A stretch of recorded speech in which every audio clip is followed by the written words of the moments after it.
Welcome everybody to the Panacea podcast.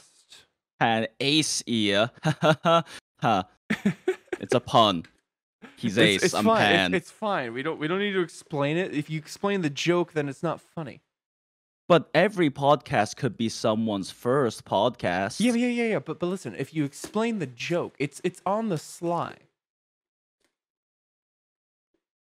They'll get it. If they know, they'll know. It's in the flag in the background. Okay, true. By the way, we gay.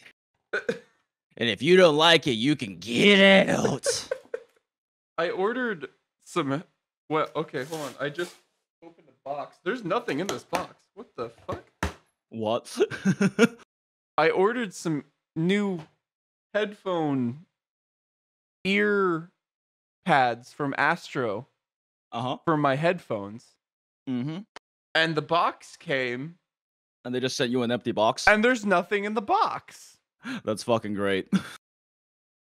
That's fucking great. Yep, there's nothing in the box. That's funny. That's gonna be in the podcast, Astro. By the way, Astro, you got a free shout out, Astro Gaming. Congratulations. Apparently your customer service is shit. Lol. Anyways, but use subscription. But use coupon code Tuner Gaming to get 20% off your empty box of earmuffs. So yeah.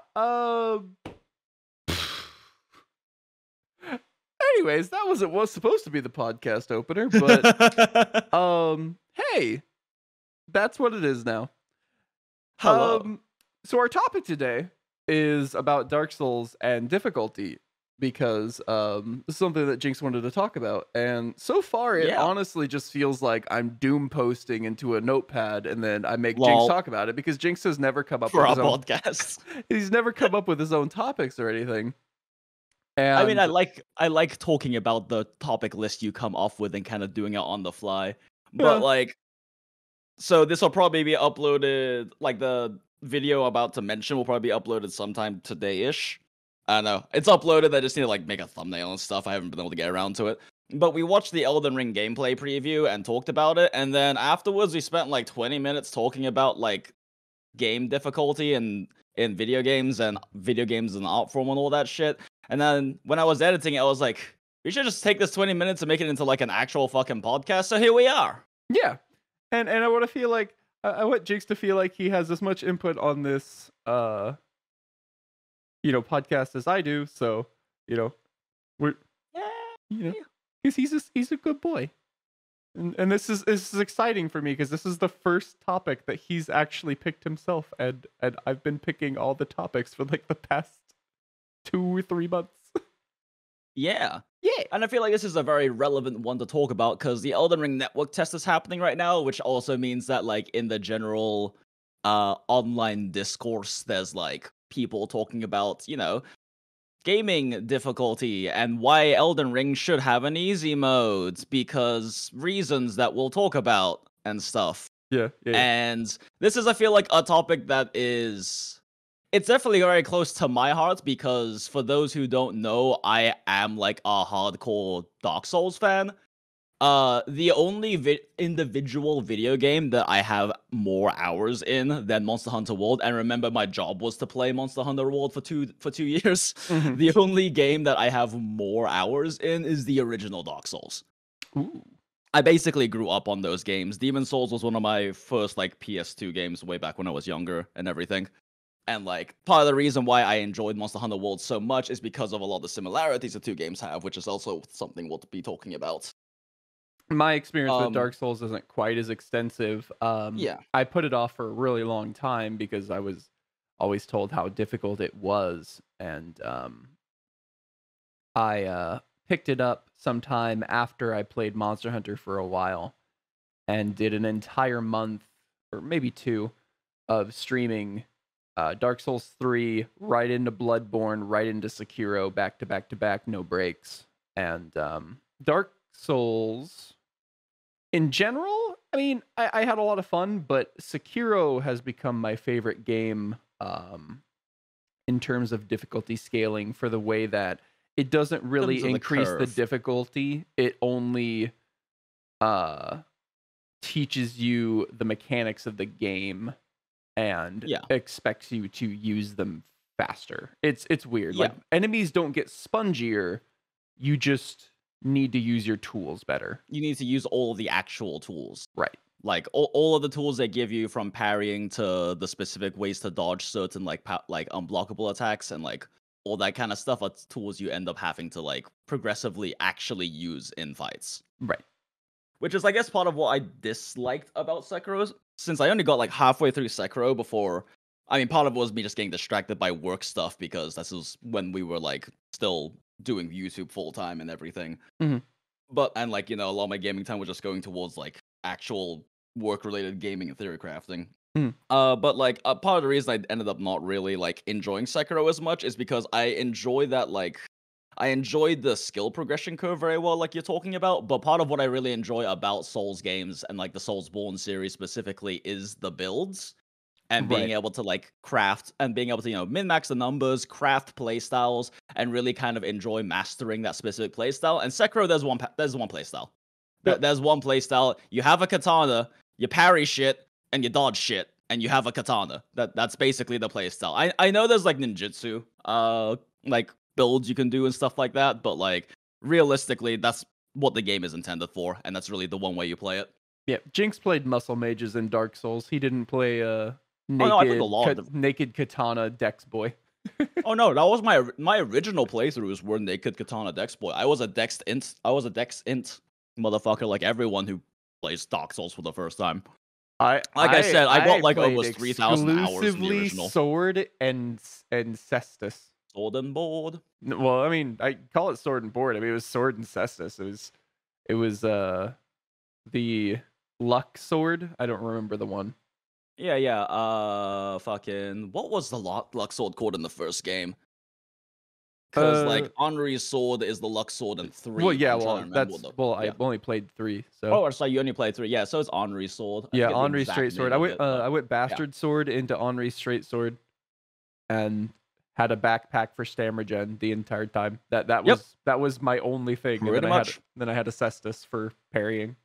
Yeah, like my progression of playing through like the original Dark Souls was I started as like a katana dex weeb like everyone else, and like late game became a dex int weeb because crystal magic weapon on katana is the only way to increase your damage rating past like what happens when you hit the hard cap of 50 dex.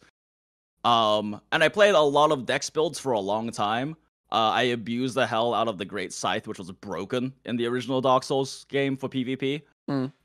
But then like I started watching like some PvP Dark Souls YouTubers and discovered the Muscle Mage build. They specifically were running like a strength int like Great Axe character. But I was like, let me try this with Ultra Great Swords, and I discovered the pure visceral joy that is using an Ultra Great Sword in a Souls game, and I couldn't go back. Mm. So now I'm a Muscle Mage kind of guy. Mm.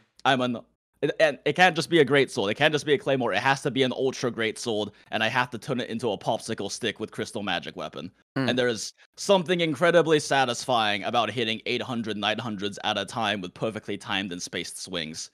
That like the frenetic like dex get in there, do a combo, roll out playstyle just doesn't like it hits different. Anyway, that's our background with this stuff. And of course, we ran a Monster Hunter World YouTube channel, so I don't feel like we need to dive into that really.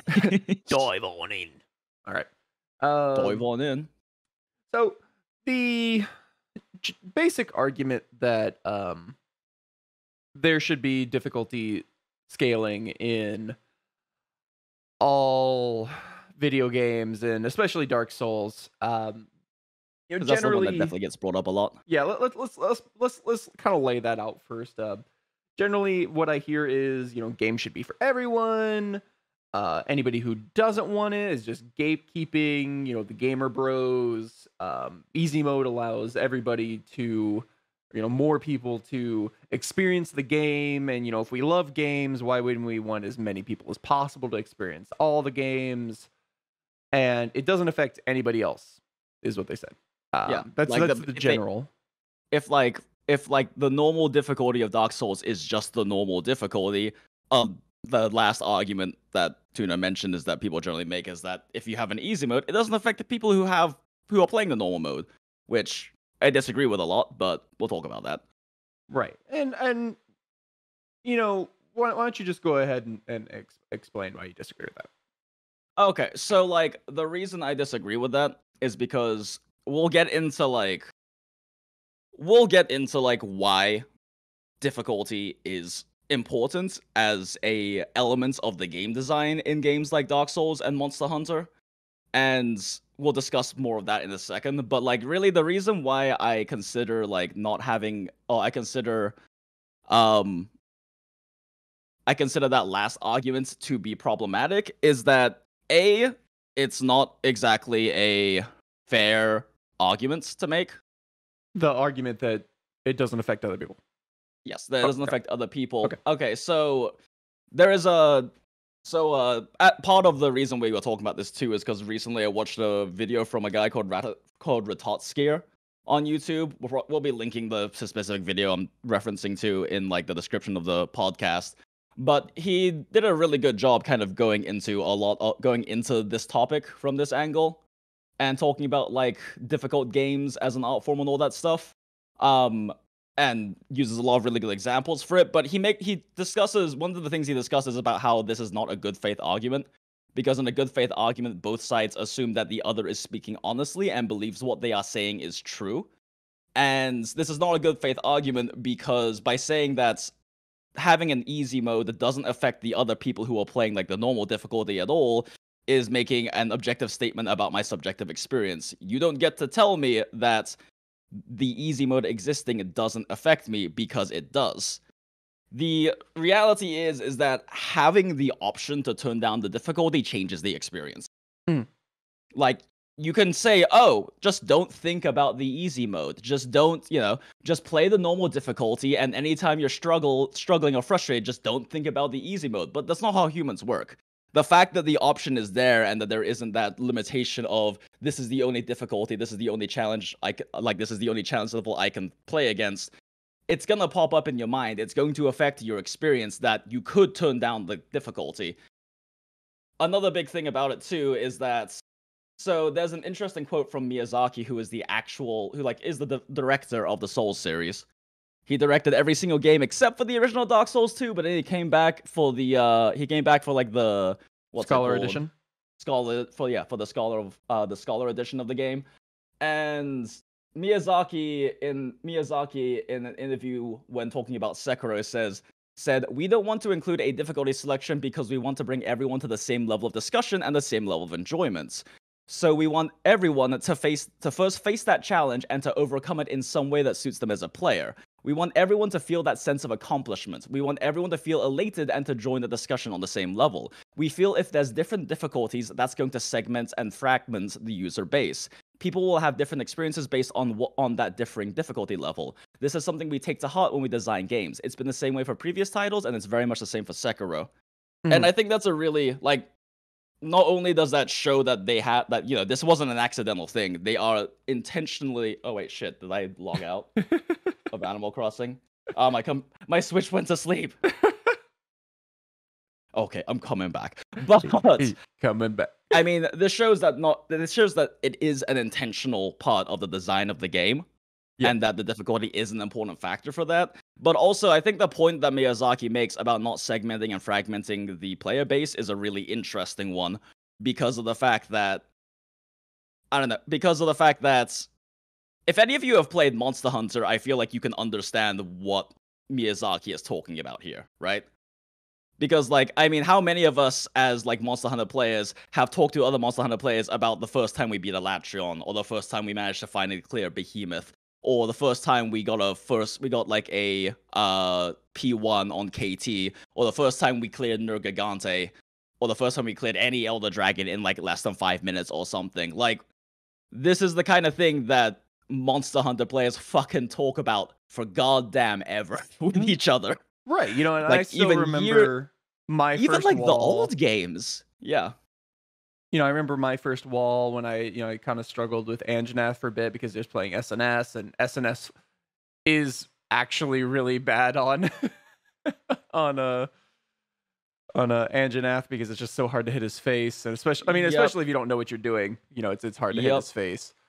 And Eh, even if you trip him from his legs, he stays down for so Yeah, goddamn short a time. yeah, and I just remember struggling with that, and then kind of like, okay, well, maybe I'll just switch to hammer, and I did hammer for a while, and I did hammer on Anjanath, beat him, and I was like, oh, okay, well, I like hammer now, and fundamentally, one of the reasons why I enjoyed hammer so much was me overcoming that challenge with Anjanath and kind of getting attached to the weapon because of that. And if I just rolled through it, I don't even know if I would have enjoyed the game. It's Yep. just you If beat the if the monster. if the easy mode existed in a game like Monster Hunter, even if you didn't select the option, you still would have been struggling with Anjanath, and there would have been that part of your mind being like, well, I could just switch to easy mode and then keep going instead of trying to figure out a way past this. Hmm. And there's just something very different about the experience of knowing that, this is a challenge they've created and I've managed to beat it. Hmm. Which I feel like having an easy mode detracts from, even if you don't necessarily end up using it. There was a one sec, I'm like trying to turn okay, I'm turning off the auto sleep so like this doesn't happen again. But so there's an interesting like quick story from when I was playing Skyrim, because I was always that kind of person who's like, since I grew up on like the Soul series, I was like, okay, I'm just gonna play this at the hardest difficulty and see what fucking happens. Hmm. And so when I was in a Skyrim playthrough I decided to play like a dual wielding orc warrior who wore a loincloth and no armor on the hardest difficulty in the game with none of the power leveling using none of the power leveling tricks So to you got like one make shot. my character OP. So I got one shot by basically everything. And I just quick saved like a motherfucker, and every time I died, I was just role playing it as I was doing a battle meditation, thinking about the next fights. And then every time I actually managed to win the fight, was me actually doing the fights. That was my role playing for That's that. that's actually cool. Yeah, it was actually really fun. It was a really fun playthrough, but like I will be honest, every single time I started really struggling with a fight. Like the first time I ever had to fight a dragon, I had to figure out how to stun lock a dragon because it would one shot me if it hit me. So I had to figure out the exact sequence of power attacks staggering to keep the dragon stagger locked so he couldn't one shot me. Yeah. And that was an incredibly rewarding experience. But like I said, it was always in the back of my mind that I could just tune down the difficulty against this dragon. And if I had, I would not have had nearly the same kind of catharsis I had actually figuring out the exact way to do that. Figuring out that that was possible. Yeah. And Monster Hunter and Dark Souls do use difficulty different as well. Oh, absolutely. Um for instance, Monster Hunter has a lot of healing tools available. I would say more healing tools available No, definitely. Especially a than lot more combat healing tools. right. But and especially like in game, World had the healing on hit and stuff, so it was kind of like that Yeah. Bloodborne style where you could heal or you could keep damage up time and just hit the guy. And just hit the thing and heal from hitting the thing. Mhm. And in general, Monster Hunter's got like the if I just hold out long enough, the monster will transition kind of thing. So there's that little bit of soft You get that difficulties. break in between Yeah, a like little bit of break, phases of the fight in a way. and then but Dark Souls, everything's a little, generally speaking, a little slower. So you can kind of react In and general, predict. yeah, in general, Dark Souls is just I don't know, a lot of people seem to think that Dark Souls is like this twitchy, you need to have high reaction time kind of game, No. right? It's not at all. If anything, Monster Hunter's way more that way because you have much less iframes and enemies have much longer, higher pressure combos. Much longer combos, much faster combos, much more attack pressure, and also a lot more lingering hitboxes that make the precision of iframing a lot more difficult. Right. You can definitely get all the way through the entire Dark Souls, like any of the Dark Souls games, without ever having to iframe anything if you play certain play styles and are patient enough in your fights. Right, and we talked about that at some point a while ago. How if you boiled it down to just the experience of the fight, like say in Monster Hunter, the monster could not leave the zone and you were basically just locked into, say, the lava arena in Monster Hunter World, or I guess just the arena. Yeah, just the original arena, which is what like those arena fights are like. Yeah. Yeah, that Monster Hunter is a much more difficult game because it expects you to kind of twitch react. The monster's much more aggressive. You really don't have downtime between attacks. Some of those like Nergigante will just left, right, up, dive, left, right, shoulder slam, Shoulder slam, you got a 3-second breathing period to chug a mega potion. Okay, now he's back to just being a fucking Pepega again. Right. Do a double dive bomb. And, but. Sorry, I'm just having a hard time. I keep fucking up rejoining your islands because I'm trying to pay attention while also doing it. And then every time you fuck up, you have to like restart talking to the dodo all over again. That's fine. We're just sitting here. Yeah, just chilling. But yeah, and just in the way that the hard difficulty adds to the experience. My favorite example is the Undertale Sans fight.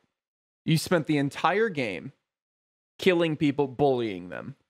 You're basically just murdering the entire world. And you get to Sans, and he says, "It's a great day for fucks like you to die." Yep. And he kicks your ass over and over and over and over and over again. And I genuinely believe there's probably some people who somehow did that game mode and they just never beat Sans. And if he was a super easy, just like everybody else, do you honestly think anybody would have remembered him? No, they wouldn't. I mean, it would have been, oh, get dunked, kid. And then he rolls over like everybody else did. No one would have remembered him. He never would have been the meme that he is today. I mean, in general, that's a thing I think about a lot. Like, I guess we'll start talking about, like, why difficulty is important, right? Yeah. Because, like, the way I see it with the whole... Whenever people are asking for, like, easy modes in the video game, like Dark Souls or Monster Hunter or also, Elden Ring that's coming out, like, when they say that, I feel like they're saying one of three things, right? Mm-hmm. They're either saying that difficulty isn't an important part of the experience of the video game, so why bother, so why not have easy modes? Mm-hmm. Or they're saying that difficulty is important, but easy mode allows others to enjoy the game and doesn't affect people like us who wants the single difficulty and want that single challenge to overcome at all, which we talked about is not really the case. Mm-hmm. Or they're saying that it would be better for all games to have difficulty settings, because even games like Dark Souls or Monster Hunter World that very much use the fact that they don't have difficulty settings as a design tool. If they're saying that they should have difficulty settings as well, they're pretty much saying that all games should have them. Because there's already so many games that already have those kinds of difficulty adjustments, right? Mm-hmm. And I guess we'll talk about like why difficulty is important to these games, because I believe we're both definitely of the opinion that both Dark Souls and Monster Hunter and Sekiro and probably also Elden Ring when it comes out, difficulty is an important part of the experience. Right. It is an important tool used by the game designers to deliver the experience they want to deliver. No, it is. In my opinion, it serves the purpose of the oppressive landscape that you're in. you're supposed to feel like you're, I mean, in Monster Hunter's case, you're supposed to feel like, just to really feel like you're in Monster Hunter. But that's kind of the truth. You feel like you're fighting things that are 7 to 10 to, you know, in Zoro Magdaros' case, hundreds of times your size. You're supposed to feel like these things are there and they are dangerous. You know, Very much so. If everything just rolled over, then I mean, in the lore, the Elder Dragons are classed as Elder Dragons because they have the ability to wipe out cities by themselves. Right. They have the ability to wipe out settlements because they're that powerful.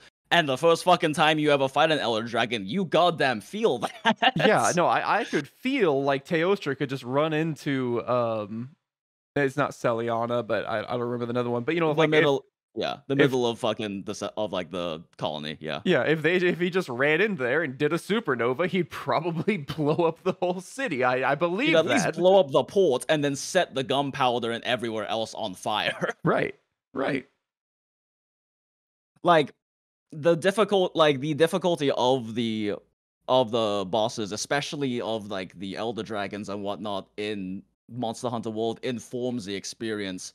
It's in my opinion, when video games are a uniquely strong medium and a uniquely strong art form compared to like movies or TV shows or books or other things like that, because of the fact that you have the ability to, because of the fact that the player is actually in control, they can actually be fully immersed, and because of that, you can enhance the experience by adjusting gameplay things, right? And the thing about let's say like a TV show or a movie, right, is that they can tell you that something is really scary, and they can tell you that something is really powerful, but they can only make it feel that way through limited tools like the soundtrack and showing off how powerful this monster is in the setting and all this kind of stuff. But video games have a unique aspect that they can make you feel it even more viscerally by having the monster kick your ass. Right. And there's this general idea in storytelling and movies and stuff like that. It's the show, don't tell. Don't tell the audience that something is powerful or scary. Show the audience that something is powerful and scary. And video games can take that even further by not just showing you that something is powerful and scary. It makes you feel that something is powerful and scary by its actions against you. There's nothing worse in a video game than getting set up for this huge boss fight at the end of the game. Wow, this thing's so scary. The game tells you it's so scary. And then you go in and you pull out your rocket launcher and you one-shot it in the face. I mean, how many games have you played like that where... That's basically every goddamn RPG, because if you play RPGs like me, where you're doing all the side content because you want to see like all of the writing, all of the side storylines, all this kind of stuff, right? Like this was the case with me in The Witcher. I wanted to see the writing that CDPR put into The Witcher 3, and I wanted to see the questlines because they were really well-written characters, and it was really interesting seeing them interact and seeing their stories. But then every time I went back to the main plotline, I fucking wiped the floor. I was playing on the hardest difficulty, and I still wiped the floor with anything I was fighting in the main storyline, just because I naturally ground up my levels and power just on virtue of doing all the side content. Every main questline boss in that game was disappointing as hell because I rolled over them. Yeah, I was looking at Shadow of Mordor gameplay, and you have these boss fight orcs on the ground, and they'll have line dialogues, they'll taunt you, and you can just go up behind them, stab them one time in the back of the head, and they die. Yep. How menacing. You've got scars all over your face, you're taunting me, and then whoop, sword to the back of the head. One shot. What? Yep. It feels like there's that scene from like the original Indiana Jones trilogy where like that buff badass guy with like the sword comes up and like is swinging his sword around, is doing really impressive stuff, and like is very clearly being established as a badass, and then Indy just pulls out his gun and shoots him. Yeah. That's what a lot of bosses in video games feel like. It feels like they're trying to tell you this guy you're about to fight is a badass and he's super scary and it's gonna be really difficult to fight him and he's really impressive, and then you just fucking roll over him because there isn't that difficulty. And comparing that, like, even if you don't feel disappointed by that because you maybe have better expectations of it or something, even if you don't feel disappointed, you're not going to get the same kind of joy and catharsis you get like when you beat Teostra or Lunastra or Nergigante for the first time in Monster Hunter, like you get when you first clear basically any fucking boss in Dark Souls, who you're basically ramming your head against the wall and slowly learning from ramming your head into the wall which are the weak parts of the wall and where you should be hitting and how you should be fighting and learning the fight. Then you just get this like amazing moment of catharsis. I mean, part of the reason people love watching Let's Plays or streamers play these kinds of games is because of how fucking hype they get when they finally beat a boss they're struggling with. Mm-hmm. It's like, it's an intense feeling that you can't guess. You can't guess when there isn't that well-calibrated difficulty that is difficult but still overcomable, right? Mm-hmm. And it's something that other mediums just don't really get to convey. Like, there's not, like, I can't think of a single time a TV show or a movie has ever given me a similar intensity of that feeling of catharsis of seeing, like, the big bad get beaten, right? Right. Like, there's just not that same level of immersion you can have into the experience that other mediums are able to really convey. And that's one of the unique things about video games as a medium, is that they can do that. Well, I wonder if maybe I'm trying to figure out how to phrase this so it doesn't sound really gatekeepy. But I wonder if it's definitely a thing we're trying to avoid, is sounding very gatekeepy with it. I wonder if because there's more people playing video games than ever. I mean, that's known. It's starting to become mainstream. It's been years since video games overtook the movie industry as the most profitable entertainment industry in the world. And now that more people are getting into video games, I wonder if there's just a segment of people who are so used to just watching movies and that kind of engagement with their entertainment that they just basically want to watch the movie of the video game. I mean, and there are interactive story experiences, like things that I hesitate to even call video games, like any David Cage game, right? And like what's it, Heavy Rain and stuff like that are basically interactive movies or interactive and Telltale TV shows games and stuff. Yeah, and Telltale games and stuff like that. And like, the thing is, they have games to do that. Right. They have games to do that. And on top of that, like, pretty much everything that comes out of the AAA industry is definitely much on, like, not only do they generally have difficulty modes, but even just like the normal modes on those games are very heavily leaning towards the easier side, because AAA games want to have mass market appeal, so they want to appeal to everyone and have the ability for everyone to have those kinds of experiences. Yeah, I've kind of noticed that too over the years. Normal difficulty has kind of gotten easy. I still generally pick normal because I feel like that's the quote-unquote intended experience. Yeah. And especially when I'm streaming, there's really not much, I'd rather kind of engage with the chat and yeah, makes sense, progress through the game than focus on the game and then just gamer mode the whole time. Yeah, so I usually just pick normal, but I think Coldreth mentioned something in chat that I think is important to talk about, which is, what if the monster is supposed to be powerful, but at the default difficulty you are going to play that it's easy, where for other players that monster is practically impossible? So, like, I do want to be clear. We're not saying that, like, all hard difficulty is good, and we're not saying that, like, all games shouldn't have, like, difficulty sliders, right?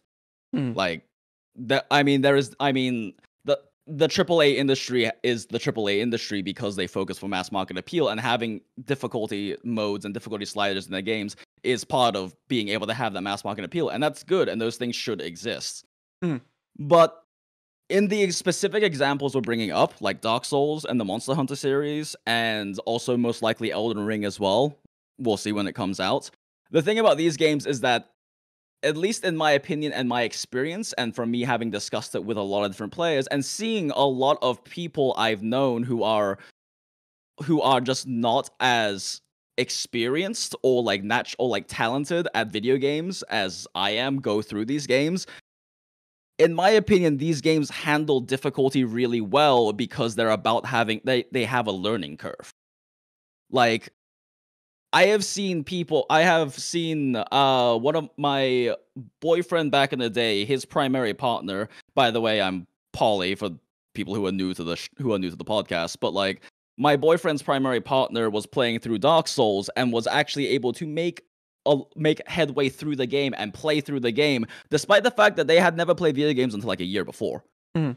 And they were struggling and it was difficult, but they also got that amazing catharsis moment when they finally clear the boss, because both Dark Souls and both the Souls series and the Monster Hunter series are about learning. They're like, it's like we said, Dark Souls isn't really like a Twitch reflex game. It's a slow, methodical game. If you're playing in a slow, methodical way, especially, it's almost a turn-based game, right? Like, you're kind of like, you're like strafing around the boss. You're dodging out of the way of attacks. You don't even necessarily have to iframe the attacks if you're like keeping at a distance, right? You just have to roll preemptively to get out of the way of their actual hitboxes and stuff. And then they give you an opening and you go in, you hit them 1, 2, 3 times, whatever, depending on the stamina usage of your weapon, and you roll back out and you repeat it, right? It's almost turn-based in that way. Right. It's not when you're challenging, playing that kind of style. It's just punishing.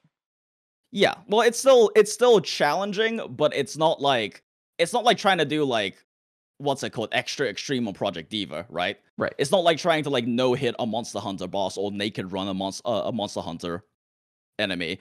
It's very like, Dark Souls specifically is very slow and methodical. And so like, if you play patiently and you learn the enemy's attack patterns and combos and learn where their hitboxes are, like, Dark Souls, outside of specific like intended to be very difficult optional bosses like the, what's his name, the Forgotten King? Nameless King. Like the Nameless King in Dark Souls 3. Outside of certain bosses like that, which are optional bosses anyway, pretty much every boss in Dark Souls, you barely have to iframe if you play patiently at a distance and wait, and then learn where the openings you can go in and attack are. And it may take you 5, 6, 7, 10 minutes to beat a boss, but you don't have to be able to use your invincibility frames to dodge attacks. You don't have to have insane attack pressure and fit in an attack every time you can. You can take your time and be patient about it. And I've seen people play that way. One of my roommates and one of my oldest friends back in the day, Luke, I saw him play through the entire game with a shield and spear playstyle, because he doesn't have that kind of fast twitch reaction time, right? My reaction time, I joke about it being bad because you're a fucking extra extreme diva player, crazy reflex motherfucker. But like, I'm at least above average, if not like in a pretty high percentile when it comes to like reaction time and like just talent at video game mechanics, right? Right. But my friend Luke, he's like an MMO player, and he's like a strategy and RTS player. Like, he's a cerebral person, and he's a resource management person. He doesn't have good reaction time or anything like that. Like, he played stealth archers and shit like that in Skyrim. He's the guy who played an alchemic merchant playthrough of Skyrim, where he just went from town to town making potions and buying up ingredients and selling potions at other towns.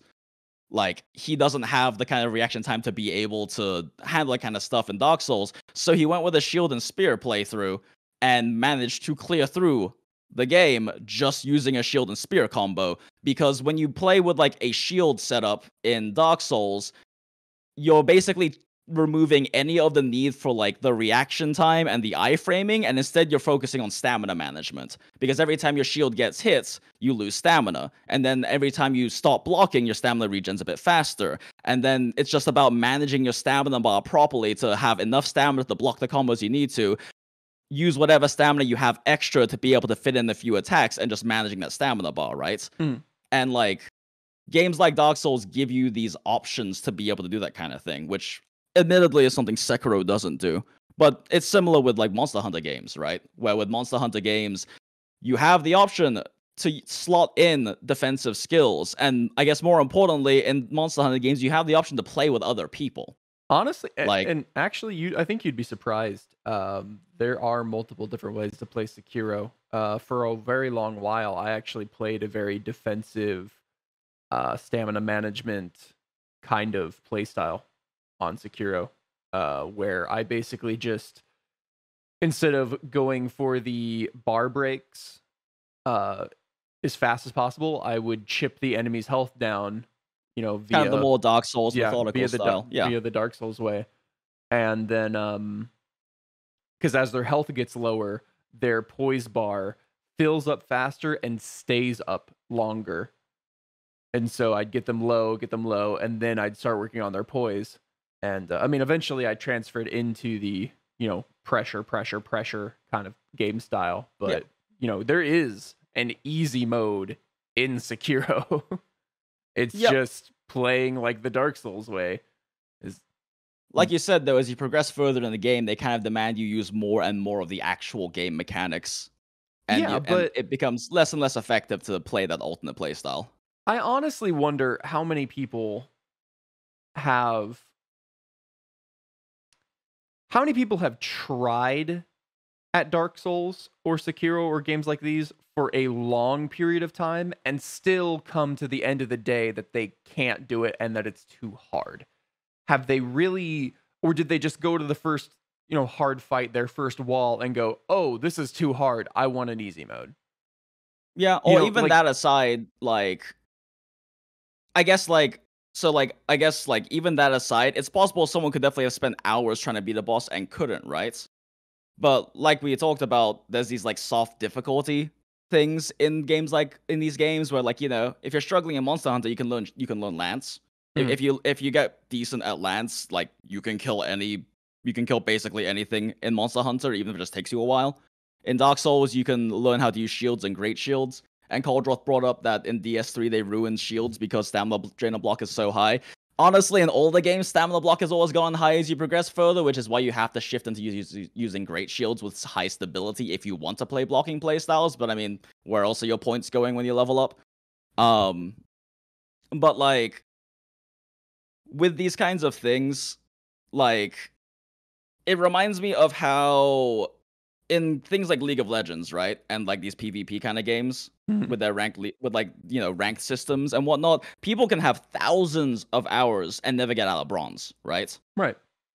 And the thing is, like we were talking about, these kinds of games are about learning. They're about learning the fights. They're about learning how your weapon plays and mastering the moveset of your weapon and figuring out what to do when. They're about learning, and they reward having a growth mindset. They reward you for instead of getting frustrated at every failure or not progressing, they reward you for every time you die and come back. You've learned a little something more. You get a little closer to victory, right? Right. And eventually, after grinding through that and learning enough, you finally clear it. And like I said, I've seen people who are honestly very bad mechanically at video games figure out how to clear that kind of thing and figure out how to push past it. I do think that especially the original Dark Souls and Dark Souls 3, DS2 is a bit of a different story because there was some weird build stuff going on in it. But in DS1 and DS3, the difficulty is very well adjusted that if you learn a little bit more each time and figure out playstyles that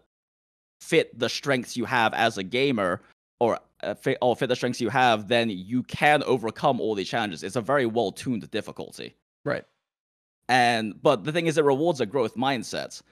I'm sure there are plenty of people who spent 4 or 5 hours fighting a boss in Dark Souls and just gave up. But I guess the thing is, it's not like an MMO, right? You can't just grind and become stronger. You have to learn. Yeah, these are games about learning. And if you're not learning from each of the fights and improving and learning more of the enemy's moveset and figuring out more ways to counter different situations and what to do properly in each situation, you might not be able to ever get over that plateau or that wall. Yeah, and I want to put a little thing in here where, I mean, I'm not coming. I can't speak for you, but I'm not coming from a place where it's I went through every boss fight and I just rolled them over. Haha, I one phased. I one phased. I beat I beat every Dark Souls boss the first time I ever fought them. Haha. You know, Yeah. it took me 20 tries to beat Dancer because I fought Dancer early. Yep. You know, it took me 10 or 15 tries to uh God, I can't remember the guy's name. He creates a shadow double and comes at you with like two people at the same time. Yeah. I can't remember his name, but you know, it took me like 14, 15 tries to beat his Pontiff Sullivan. 14, 15 tries to beat his first phase. Now, granted, I did beat his second phase in one try, but Well. it took me 3 days, Mhm. 3 days to beat Lady Butterfly in Sekiro. I streamed that shit for 3 days. All I did for 8 hours a day was try to beat Lady Butterfly. And maybe not 8 hours a day, but a long fucking time. Yep. Because, you know, she was the first boss fight I ever fought. I found her thing early, and I had you know, I had this code that if I found a boss fight, so I said in Dark Souls, if I found a boss fight, I wasn't going to leave until I beat them. Well, I found Lady Butterfly early, and well, we stayed there for 3 days. Yep. And I pushed through it and I beat it. You know, it's not like I'm coming in here and be like, "Oh, you should just get good." He's like, I pushed and I struggled for a while. Yeah.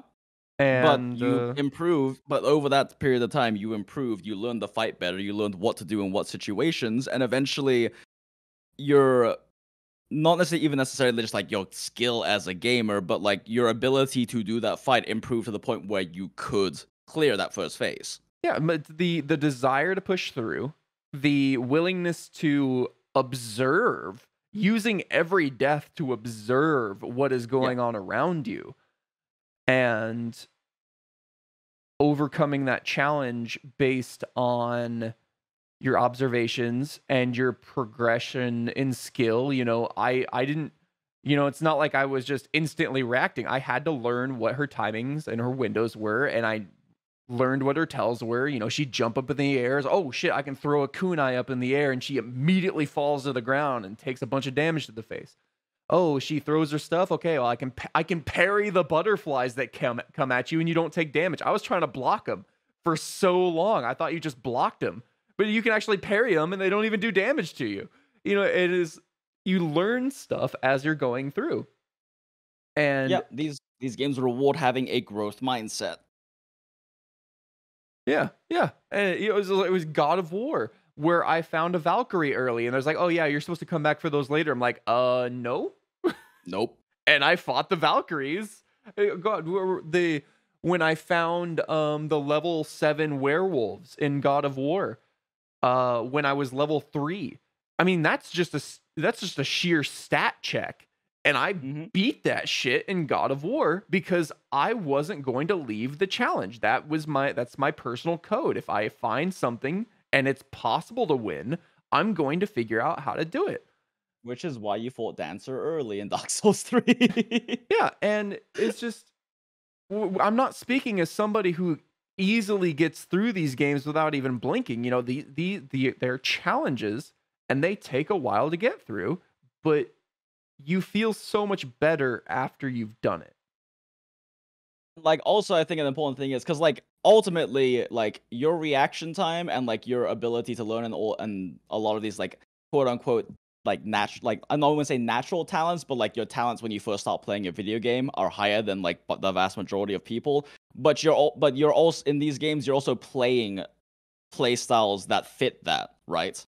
Like, you have very good reaction time, you have good twitch reflexes, you're very good at learning patterns and figuring out openings and all that kind of stuff. So in Dark Souls, you're playing like a fast, like small weapon, a long sword or whatever, or Yeah, the I Henri played straight sword. exclusively Yeah, broadsword until I got my Henri straight sword because I yeah, didn't like the straight sword move set. yeah, Broadsword has a slash off of its roll yeah. Because strike. broadsword is a purely slash weapon; it doesn't have any thrusting attacks like Right, straight and swords do. that attack comes out faster and also has a shorter duration of attack, your animation commitment than the Yeah, straight swords roll thrust. and just the pure animation commitment was what convinced me to go broadsword. Yeah. And then like in Monster Hunter, you're playing SNS, which SNS is like probably the twitchiest weapon in Monster Hunter next to like dual blades and bow, right? Mhm. Like those are probably the top 3 twitchiest weapons. Those are the kinds of things that want you to stay in there, dodge things really rapidly, iframe a bunch of shit, and just put out damage numbers, right? Mhm. Like that's how those 3 weapons work. But like for someone who doesn't have as good of a reaction time, Lance exists and like Bowgun exists in Monster Hunter World, right? In Mhm. Dark Souls, playstyles like using high stability great shields and a spear or whatever, or playing a kiting playstyle with magic, Yeah. or things like that in Dark Souls exists. Like that, those kinds of things do exist in Dark Souls, where these playstyles. I think one of the big things about like these kinds of games is, and I think that's a hard pill for a lot of people to swallow, is that these kinds of games do have playstyles and like these soft difficulty things in there that can fit your particular strengths as a gamer. Like with my friend Luke, he has a lot of strength in resource management, so therefore stamina management in Dark Souls, but he doesn't have the Twitch reaction time to be able to play like a Dex katana build where you're in there iframing stuff and putting out a bunch of combos and stuff like that, right? Like he can't play that. But he's good at stamina manage. He's good at resource management, so the shield and spear tactic worked really well for him because it played to his strengths. And I think a hard pill for a lot of people to swallow with these kinds of games is that these games ultimately will have some kind of play style that can fit your strengths, but it might not be like the fantasy you want to play, right? The weapon that like, you like might not be the weapon that you can play. That fits you. And I think that's an okay thing. Because if you want to play a game where every playstyle is viable for every single person who wants to play that fantasy, that's basically the entire AAA and RPG market. Mm. Like that's basically like 80 to 90% of the games in the market allow for that and appeal to that.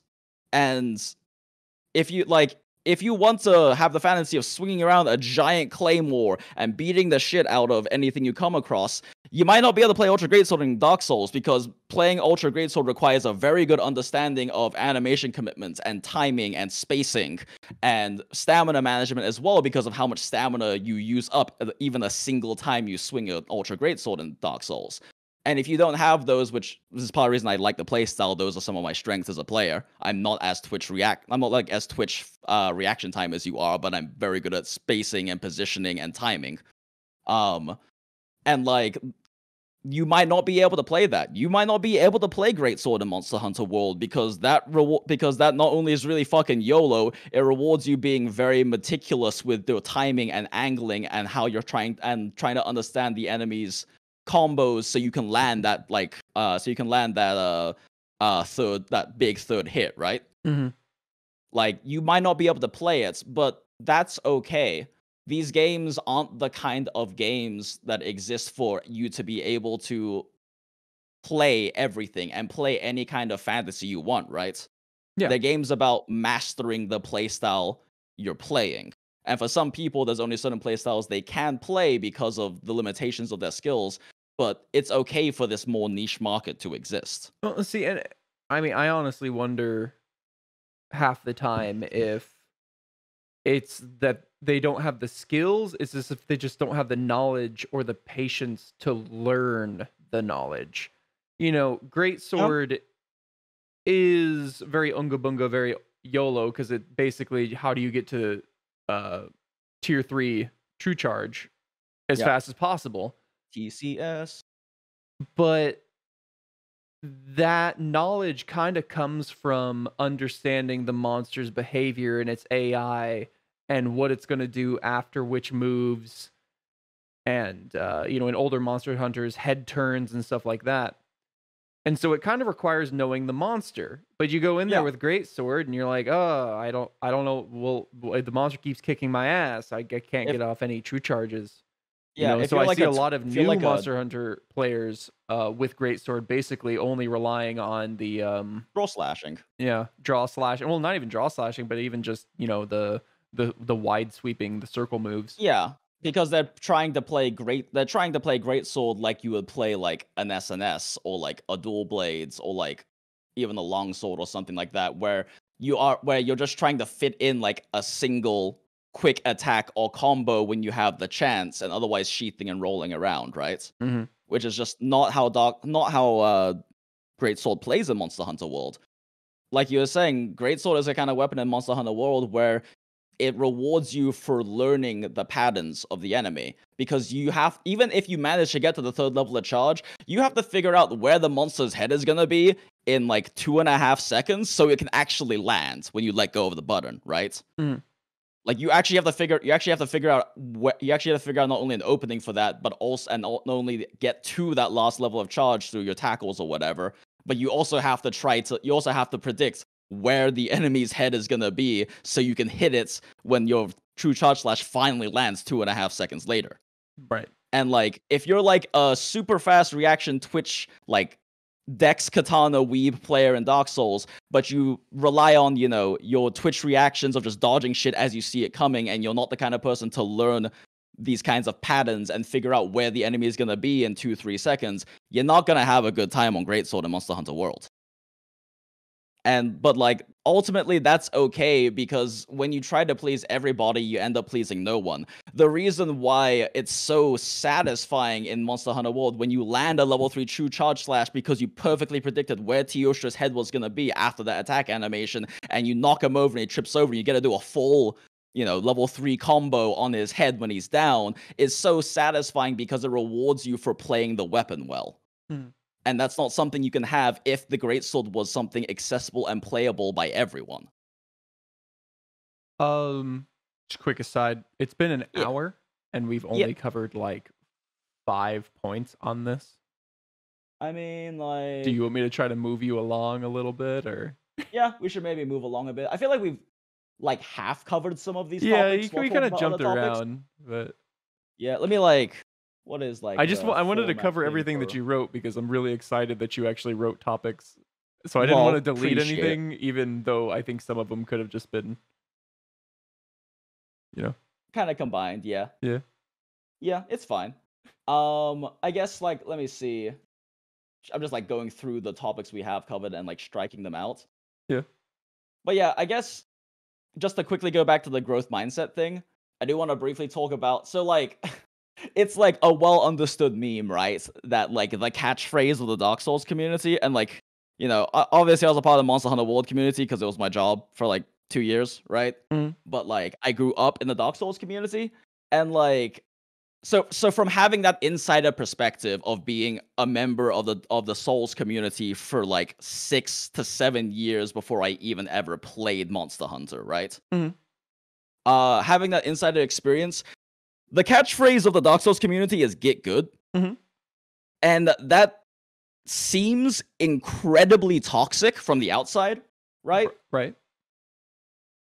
But that's not really the way it's used in the community. Right. Like, "get good" is a funny meme way of basically telling other people have a growth mindset. Right. It's not saying like, oh, just have better reaction time. Oh, just be a pro gamer. Oh, just like click heads better. It's people in the Dark Souls community say "get good" because they also had to get good. Right.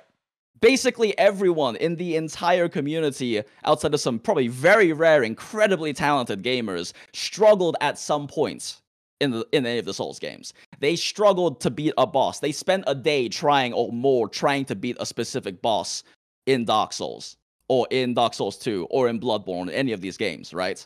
Right.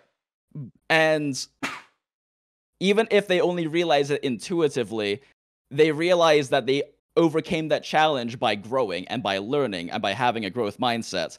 And when we say get good in Dark Souls, in the Dark Souls community, what we're generally talking about is you have to like improve, because I had to improve to beat this thing too.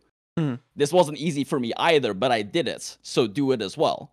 I mean, there is some toxicity in get good in the PvP scene, because the PvP scene is an entire fucking different animal from the PvE scene in Dark Souls.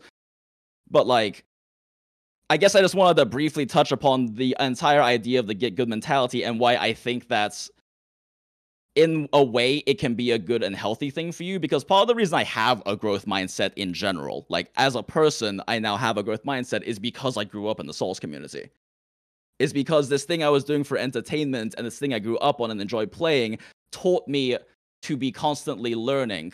It taught me that failures are things you can learn from and improve from, because that's a big part of the Dark Souls experience, is that theme of rebirth and perseverance and trying again and again. And each time you're not just smashing your head into a wall, you're smashing your head into a wall at slightly different parts, trying to figure out where the weak spot of the wall is.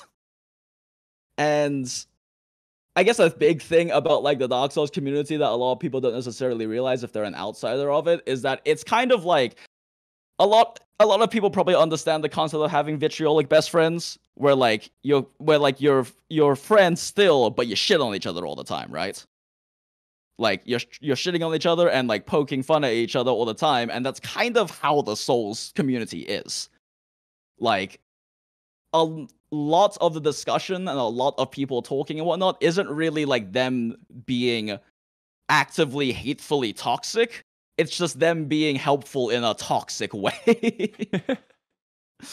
And it's like that. I feel like we discussed this before, like when we were doing Monster Hunter content, where that was part of the problem with Monster Hunter World versus previous Monster Hunter games, is so many people from the Souls community came into playing Monster Hunter World as their first Monster Hunter, like me, and a lot of them weren't even necessarily trying to be like actively hateful or toxic to people, but they're used to the Dark Souls community, where just the normal way of talking to other people is probably perceived as toxic by most casual or most other gamers. Right. That's just kind of how the community is, right? Like, we say lol get good, not as a way to like put someone down, but just as like, that's just a casual way of saying like, I struggle with that too. Like, improve. We all have to improve. We all have to try hard to beat this thing. Yeah. It's perceived as a lol you suck, but it's more of a been there, bro. Just keep going. Yeah, basically. Yeah. Like that's basically the kind of sentiment behind that kind of thing. Yeah. Like the Tekken community, says Jamu78. Yeah, from what I've heard about fighting game communities, they're very similar about that. Yeah, I've seen fighting game communities like reaction or post-match videos where a guy, or I think it might have been the start of the game, a guy like was sitting up there banging on his chest. He like ripped off his shirt and he sat down and he was just like bobbing his head looking at the guy next to him, and the guy was just sitting there with his controller in his hand, like with his head kind of down, and he was just like, come on, and the guy's like, you know what? And he gets up, he rips off his shirt. He's got his like big old man boobies hanging out, and he sits down and he's like, yeah. And they're like, yeah.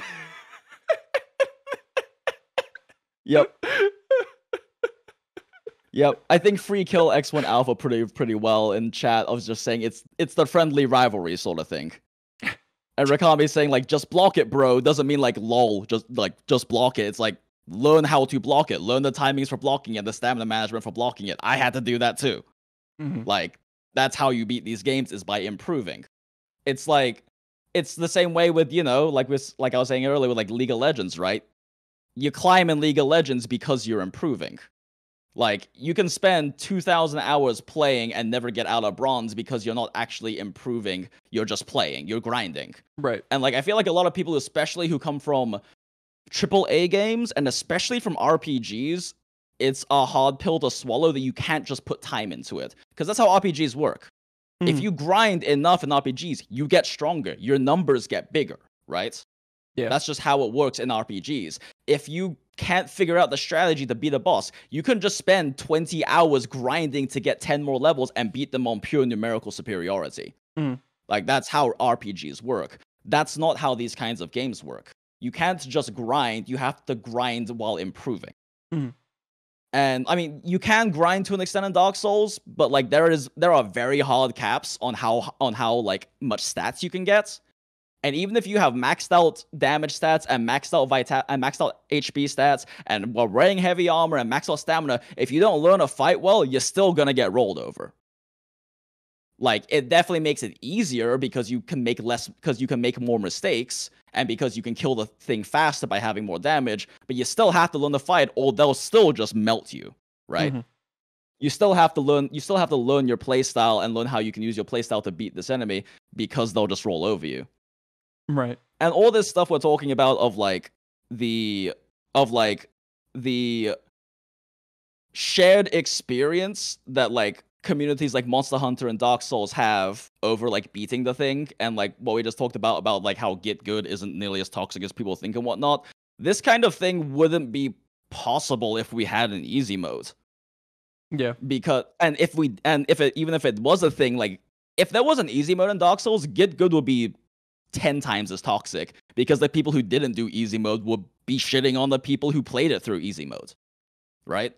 Like, Get Good would probably have the same connotations people from outside of Dark Souls community think it does, because if there were an easy mode, because they would, even if they weren't intending to, they would be transitively making fun of people who cleared through on the easy mode, right? Yeah. And the fact that this concept of Get Good can be kind of this friendly rivalry, vitriolic friends, sort of like get through it because I got through it too, like improved because I improved too, kind of thing, is only possible because we have, as Miyazaki was saying in that quote we talked about at the beginning of the video, Miyazaki was saying that he wanted everyone to have this shared experience from the same difficulty, and that wouldn't be possible if we had difficulty sliders.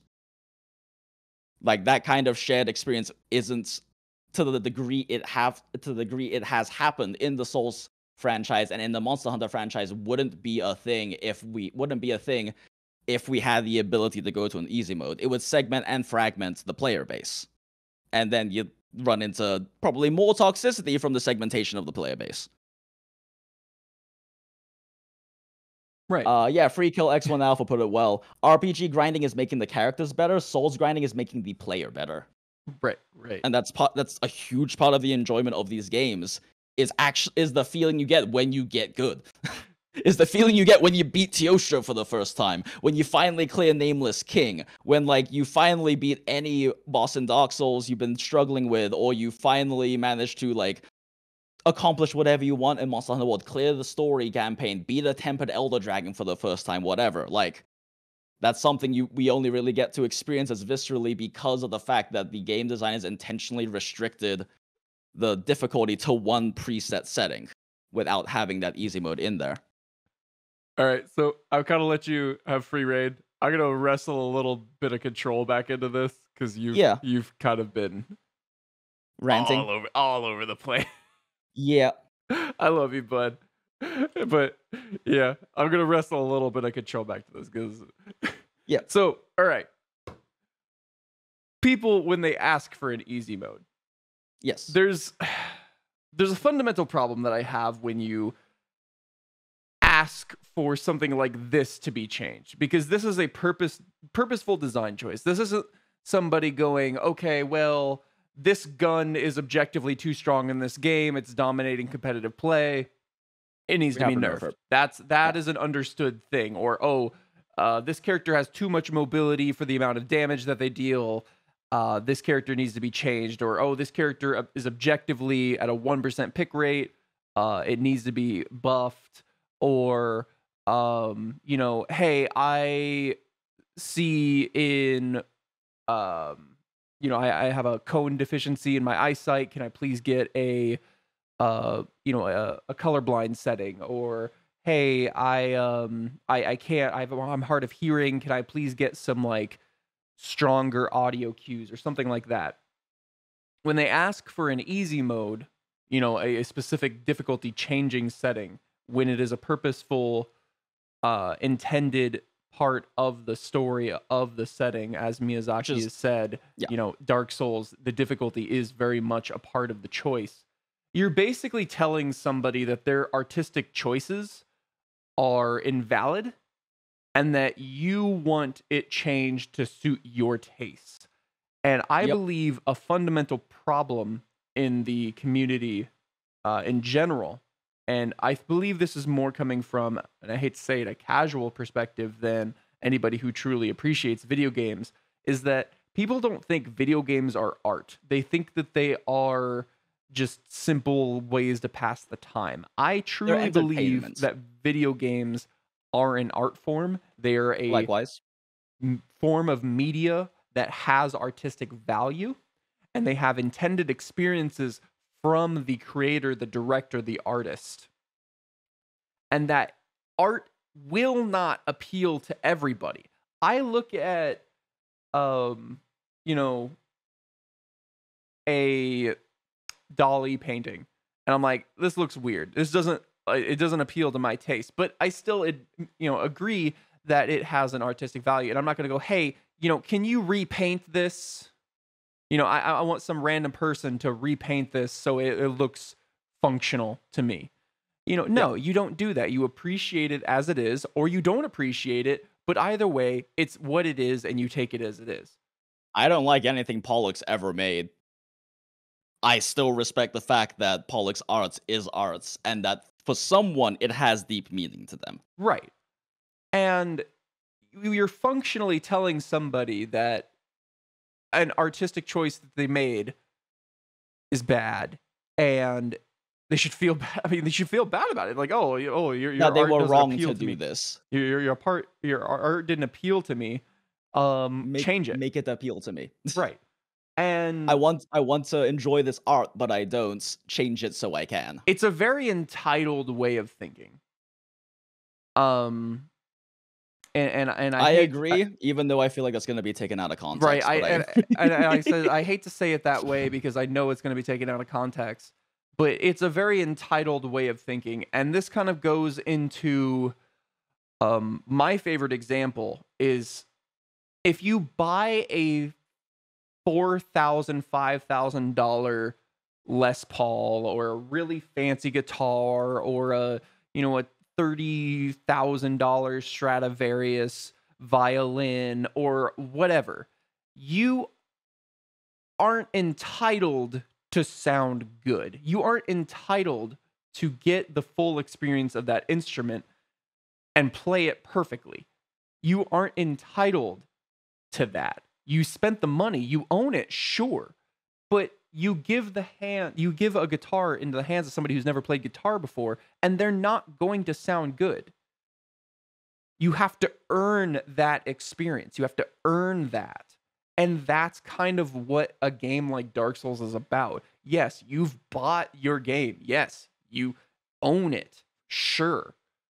But you aren't entitled to be able to just breeze through it without any challenge. That's not what the intended experience was supposed to be. You're supposed to earn it. And if you do want that, 80% of the gaming market is appealing to that. Right. You have a gigantic breadth of games you can play for that. Yeah. If you just want a game that's easy, play any game you want. It's not like a book where, I mean, as long as you can read at a 6th, 7th, 8th grade level, you have access to every single book and the knowledge within. It's not really like that. It's a different thing. And I think a lot of people have been treating video games as if they are just a vehicle for the story, and the story is the utmost important thing in the game. The experience is a part of the story. Dark Souls would not be a good story if you weren't dying all the time. That's a core critical part of the experience. Games like Hades, like Dead Cells, like Rogue Legacy, they incorporate the death into the environment and into the core part of the story. Sorry, I had like No, it's fine. It's fine. I wanted you to finish your thought. It's just, you know how it is. My brain runs like 1.5 times faster, so some of the pauses you have, my brain's like, okay, I can talk now. But yeah, like a really big part of Dark Souls and Monster Hunter Worlds that we've already kind of touched on is that the difficulty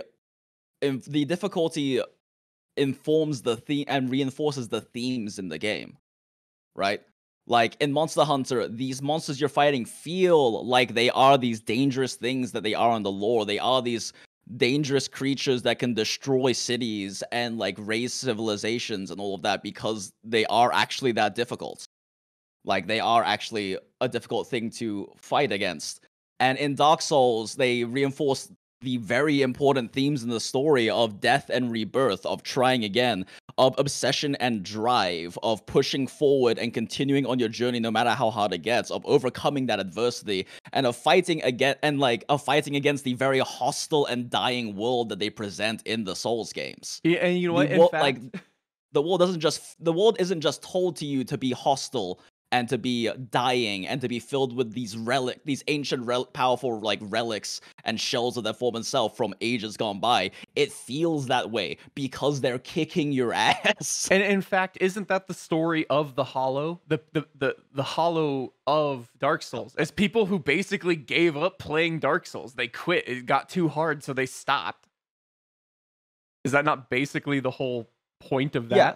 Sorry, my headphones died for a second, so I missed the first half of what you said. But I'm pretty sure you're talking about the whole Hollow concept in the original game. Yeah. So like, It's basically so like people who quit playing Dark Souls because it got too hard. This was- that's basically what that is. Realizing this was the moment I went from being a Dark Souls fan to actually deeply analyzing the design of the Dark Souls games. Yeah. Was the moment I realized and learned that in the story, you're the quote unquote the chosen undead, right? But the thing is, what makes you the chosen undead isn't that you have like this special power no one else has. It's not that you're not like the power fantasy protagonist. You're not Kirito from SAO, right? Mm-hmm. The reason you're the chosen undead is because in the setting, like basically everyone's undead at this point. Yeah. And in the setting, the undead continue to come back to life again and again every time they die, which is why every time you go to a bonfire, all the enemies come back to life, right? Right. They come back and again, and the undead continue to come back to life.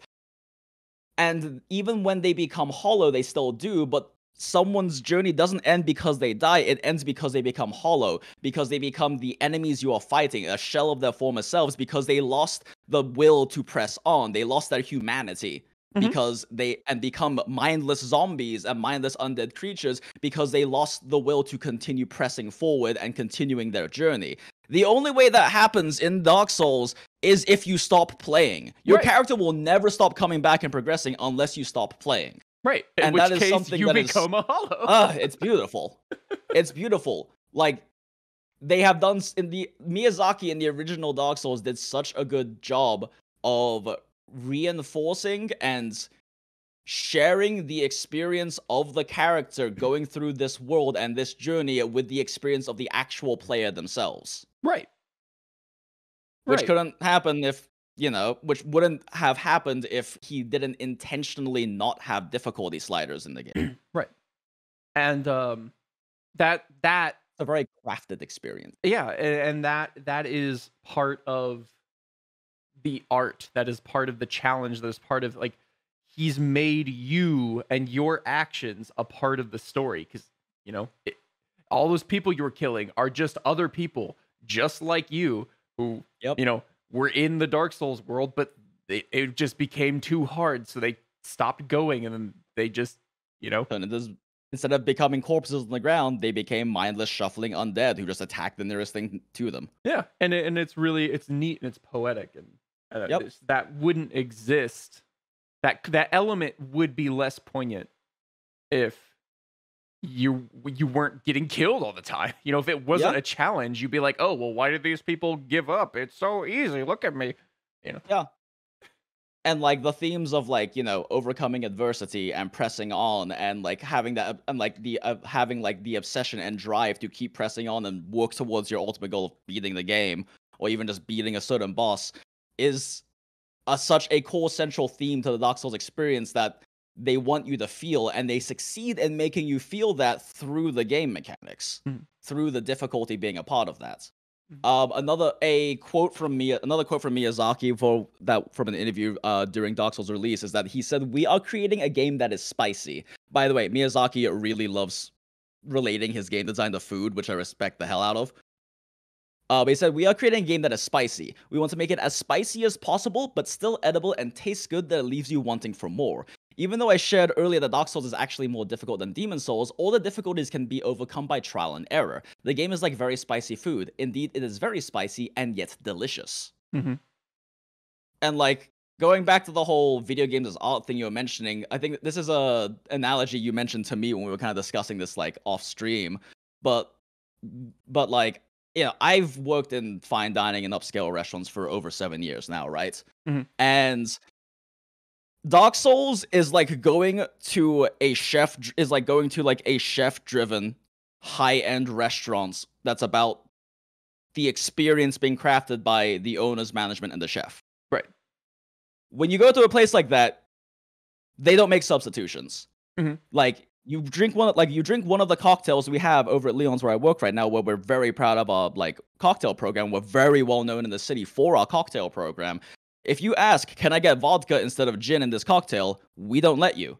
Mhm. Because the flavor components from that gin are so important to the crafted, rounded flavor and flavor profile and experience of this cocktail that if we change an ingredient, not only can we not promise it'll still be good, it's not the experience we're trying to give you, that we've put all of this time into crafting and refining and testing and creating this cocktail that has this delicious, unique profile because of all the ingredients working together. Mhm. Same thing with if a chef, like you were saying, if a chef brings you out tartar and you tell them to go cook it more, tartar is supposed to be raw beef generally with a quail egg and spices and whatnot. It's there so you can enjoy the flavor and texture of raw beef. Right. You don't And if you get ask to for tell the the chef tartare to to be go. Yeah. cooked, you don't have tartare anymore. You just have steak and eggs. Yeah. You just have really shitty steak and eggs. You have fundamentally changed what the dish is into something else. And if you want that, just get that. It'll be a lot better because it was specifically tailored to be that. And games like the Souls franchise and like Monster Hunter games and Nier Automata does a great job with this as well. Like we're not saying all video games need to be like this, and we're not saying all video games are like this, but there are a lot of these different kinds of games where where it's very clear the director, oftentimes the auteur director, the director is trying to create a very specific experience through the game and achieves it so wonderfully, and that's only doable because they treat it like an art form and because we respect it and experience it as if it was an art form. Right. Like, if you want to be able to enjoy the story regardless of difficulty and not get that same like crafted, refined experience that a chef or a mixologist is bringing for you, or that in this case the game designer and director is bringing for you, then you can go to fucking Chili's or Applebee's or whatever and get a burger made exactly how you want a burger made, right? That's what most of the market is there to appeal to, is the general tastes. That's what the majority of the AAA industry and like 80% of the fucking gaming industry is appealing for. Those are available, but these kinds of like crafted experiences are designed in a way that can only be successfully done by someone who is truly brilliant and experienced. And I mean, let's be real, we're not game designers, right? Like, I could literally talk for like 5 hours about all of the design choices Hidetaka Miyazaki put into the original Dark Souls to do such a good job crafting all of it. But I only know this because I've discussed it with other people, researched it heavily, and specifically only for the original Dark Souls have learned about it. I'm not a game designer. I sure as fuck, even knowing all of that, could not have done as good a job as Miyazaki and had as thorough an understanding of how to craft that experience as Miyazaki. We're not game designers. Just like people who go to these crafted chef-driven restaurants aren't chefs. They don't have the knowledge to understand why, we're making our beef tartare the way we're making it. Why this cocktail has to have the specific gin in it, right? Mhm. Like, it's something that the vast majority of us don't understand, but yet we want to, I guess, intrude on the creative space as if we do understand it. Mhm. Which is, to me, what saying a game like Monster Hunter World or Dark Souls or Elden Ring should have an easy mode is doing. You're telling the game designers how to do their job, when, frankly speaking, they understand what they're doing and the intended experience they want you to have a hell of a lot better than you do. Mhm. And I mean, I guess I just keep coming back to it. It's just I kind of feel like anybody who and it's hard to have such it's bad to have such a black and white statement, but it's just it really feels like anybody who demands that these video games change and appeal to them specifically just basically don't consider it art. They consider it a product that should appeal to everybody.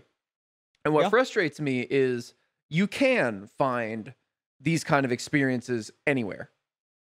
You know, there are a lot of video games and a lot of video games that appeal to a lot of people. Mm-hmm. There are only so many video games that take a hard stance and go, okay, no, it's going to be this way. And there's just so few of them. And it's like these people they have 97% of the pie. And, you know, there's just this 3% of the pie left that's this one specific niche thing. And they're like, yeah, but no, I want that too. Like, no, it's fine. You have your 97% of the pie. Let us have our Dark Souls. Let us have our, you know, Nier Automatas. Let us have our Monster Hunters. Let us have these games that, you know, they challenge you a bit. They expect you to learn a little bit. They expect you to change and adapt and think about things in a new way. Let us have that. It's fine. You have your Y'all pie. get the entire rest of the fucking video game market. Right. You know, and people will say, well, Dark Souls would sell so much better if it was more accessible to everybody. And I honestly disagree. I think having a niche market can make you sell more because you can't get it anywhere else. Yeah. Especially because, like, I mean, on the you can't get it anywhere else thing, Dark Souls' success and popularity led to years of Dark Souls clones coming out from the AAA industry and the indie industry, right? And they all failed doing it. Well, the indie industry did really good stuff like Dead Cells and like the vast Hollow Knight and stuff like that, but the vast majority of it could never recreate the magic of Dark Souls because they weren't made by Hidetaka Miyazaki. Yeah. Like, there are some, like, standouts that, you know, did a similar thing, but kind of and did a good job creating a certain experience, like Outward and Hollow Knight are two examples I hear brought up a lot related to that. But, like, they weren't created by Miyazaki because Miyazaki did such a good job achieving his specific vision. As an aside, there's a bunch of people who want us to play Outward. If you're into that, let us know in the comments. We can maybe pull together a playthrough of Outward if that's I think people are interested in. Yep. But yeah, like, again, we're not saying all games shouldn't have difficulty settings. We're not even saying that, like, a lot of the games people think should have difficulty settings shouldn't. Like, but at the end of the day, having a difficulty settings and not is an intentional design tool that you can use to craft an experience. And a lot of games fuck it up. The vast majority of Souls-like clones that came out during that era of, like, the gaming industry they weren't very good. They weren't very good because they thought the thing that made Dark Souls special was the fact that it was hard, so they just made it hard without using it in a crafted way to inform the experience and inform the ambiance and inform the setting and everything. Like, they just made their game hard. Yeah. And there's a huge Dark difference. Souls isn't just hard. It's used as an artistic tool. But yeah, sorry, continue. Well, there's a huge difference between making your enemy one-shot you and having you do almost no damage to it, and then using it as an oppressive tool to set an atmosphere and tell a story. It's kind of like in cooking using saffron. Saffron is incredibly expensive. Like, it is literally more expensive by weight than gold. It's an herb for those who don't know. Saffron, or I guess you could call it a spice. Anyway, saffron is incredibly expensive. A skilled chef will understand the exact amount of saffron to use in a dish so it doesn't overpower the dish, and so that it melds well with the flavors and what to complement it with, so you can really experience why saffron is so expensive and really experience the amazing flavor profile it gives. These other, like, Dark Souls clones and other games that don't have that same level of, like, artistry and craft to them are dumping saffron onto a burger, and it tastes like shit because saffron is incredibly overpowering. It's expensive. Let me add more of it. That means it's good, right? when I was working at a high-end Spanish tapas place and helping run like their their like private dinner reservation program and stuff, right? Um, they use a few hairs of saffron to make a 20-gallon pot of stock for their paella. Like, it is an incredibly overpowering ingredient, and if you even just throw like an entire hair strand of it onto a single dish, you're probably gonna fuck up the dish. And like that's how difficulty in these games feels to me. Of that, yes, it's oftentimes done wrong, but when it's done right, you can't remove it. You can't remove the difficulty from Dark Souls and Monster Hunter World and have it be the same experience and have it be as well crafted. And if you remove saffron from a truly well done dish that uses it, it's not the same. It's a completely worse experience. And you know, we as I say, it's hard for me to kind of figure out exactly where we are because I did create a list and I'm like striking stuff off, and there's like a few topics we haven't really gone over.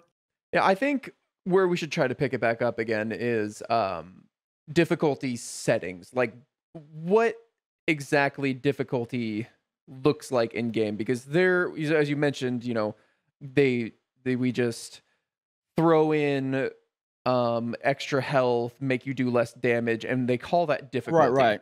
And there are different kinds of difficulty. There is, you know, just pure stats. You have less damage, you have more damage, the enemy has less health, the enemy has more health, and those are like hard difficulty sliders. That's basically you have a numbers advantage. But there's also stuff like soft difficulty settings.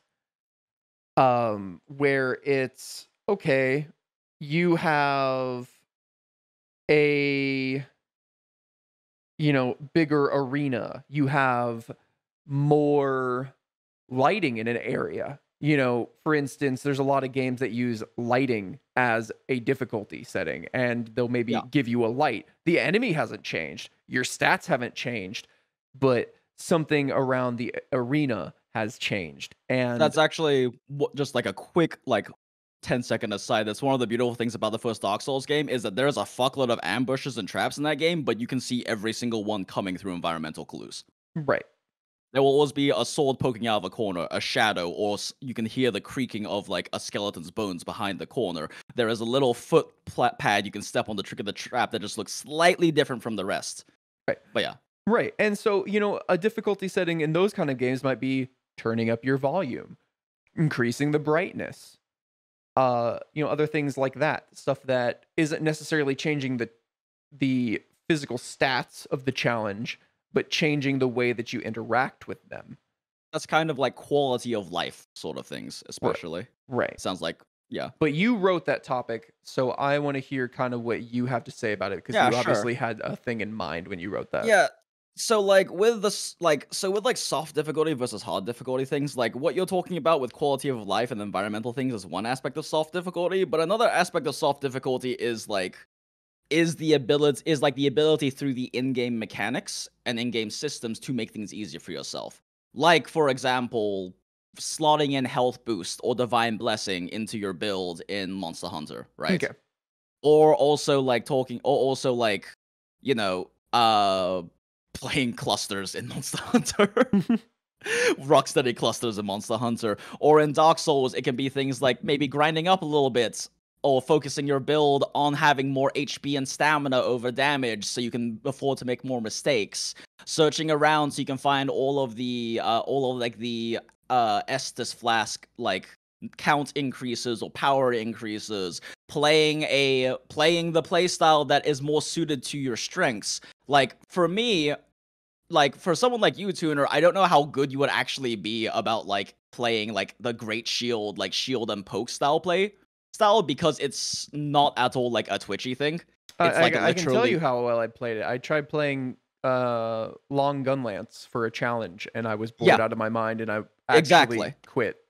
Yeah, exactly. Like it's basically long gun lance. It's basically playing Lance in Monster Hunter. Well, Lance is kind of play style. Frenetic.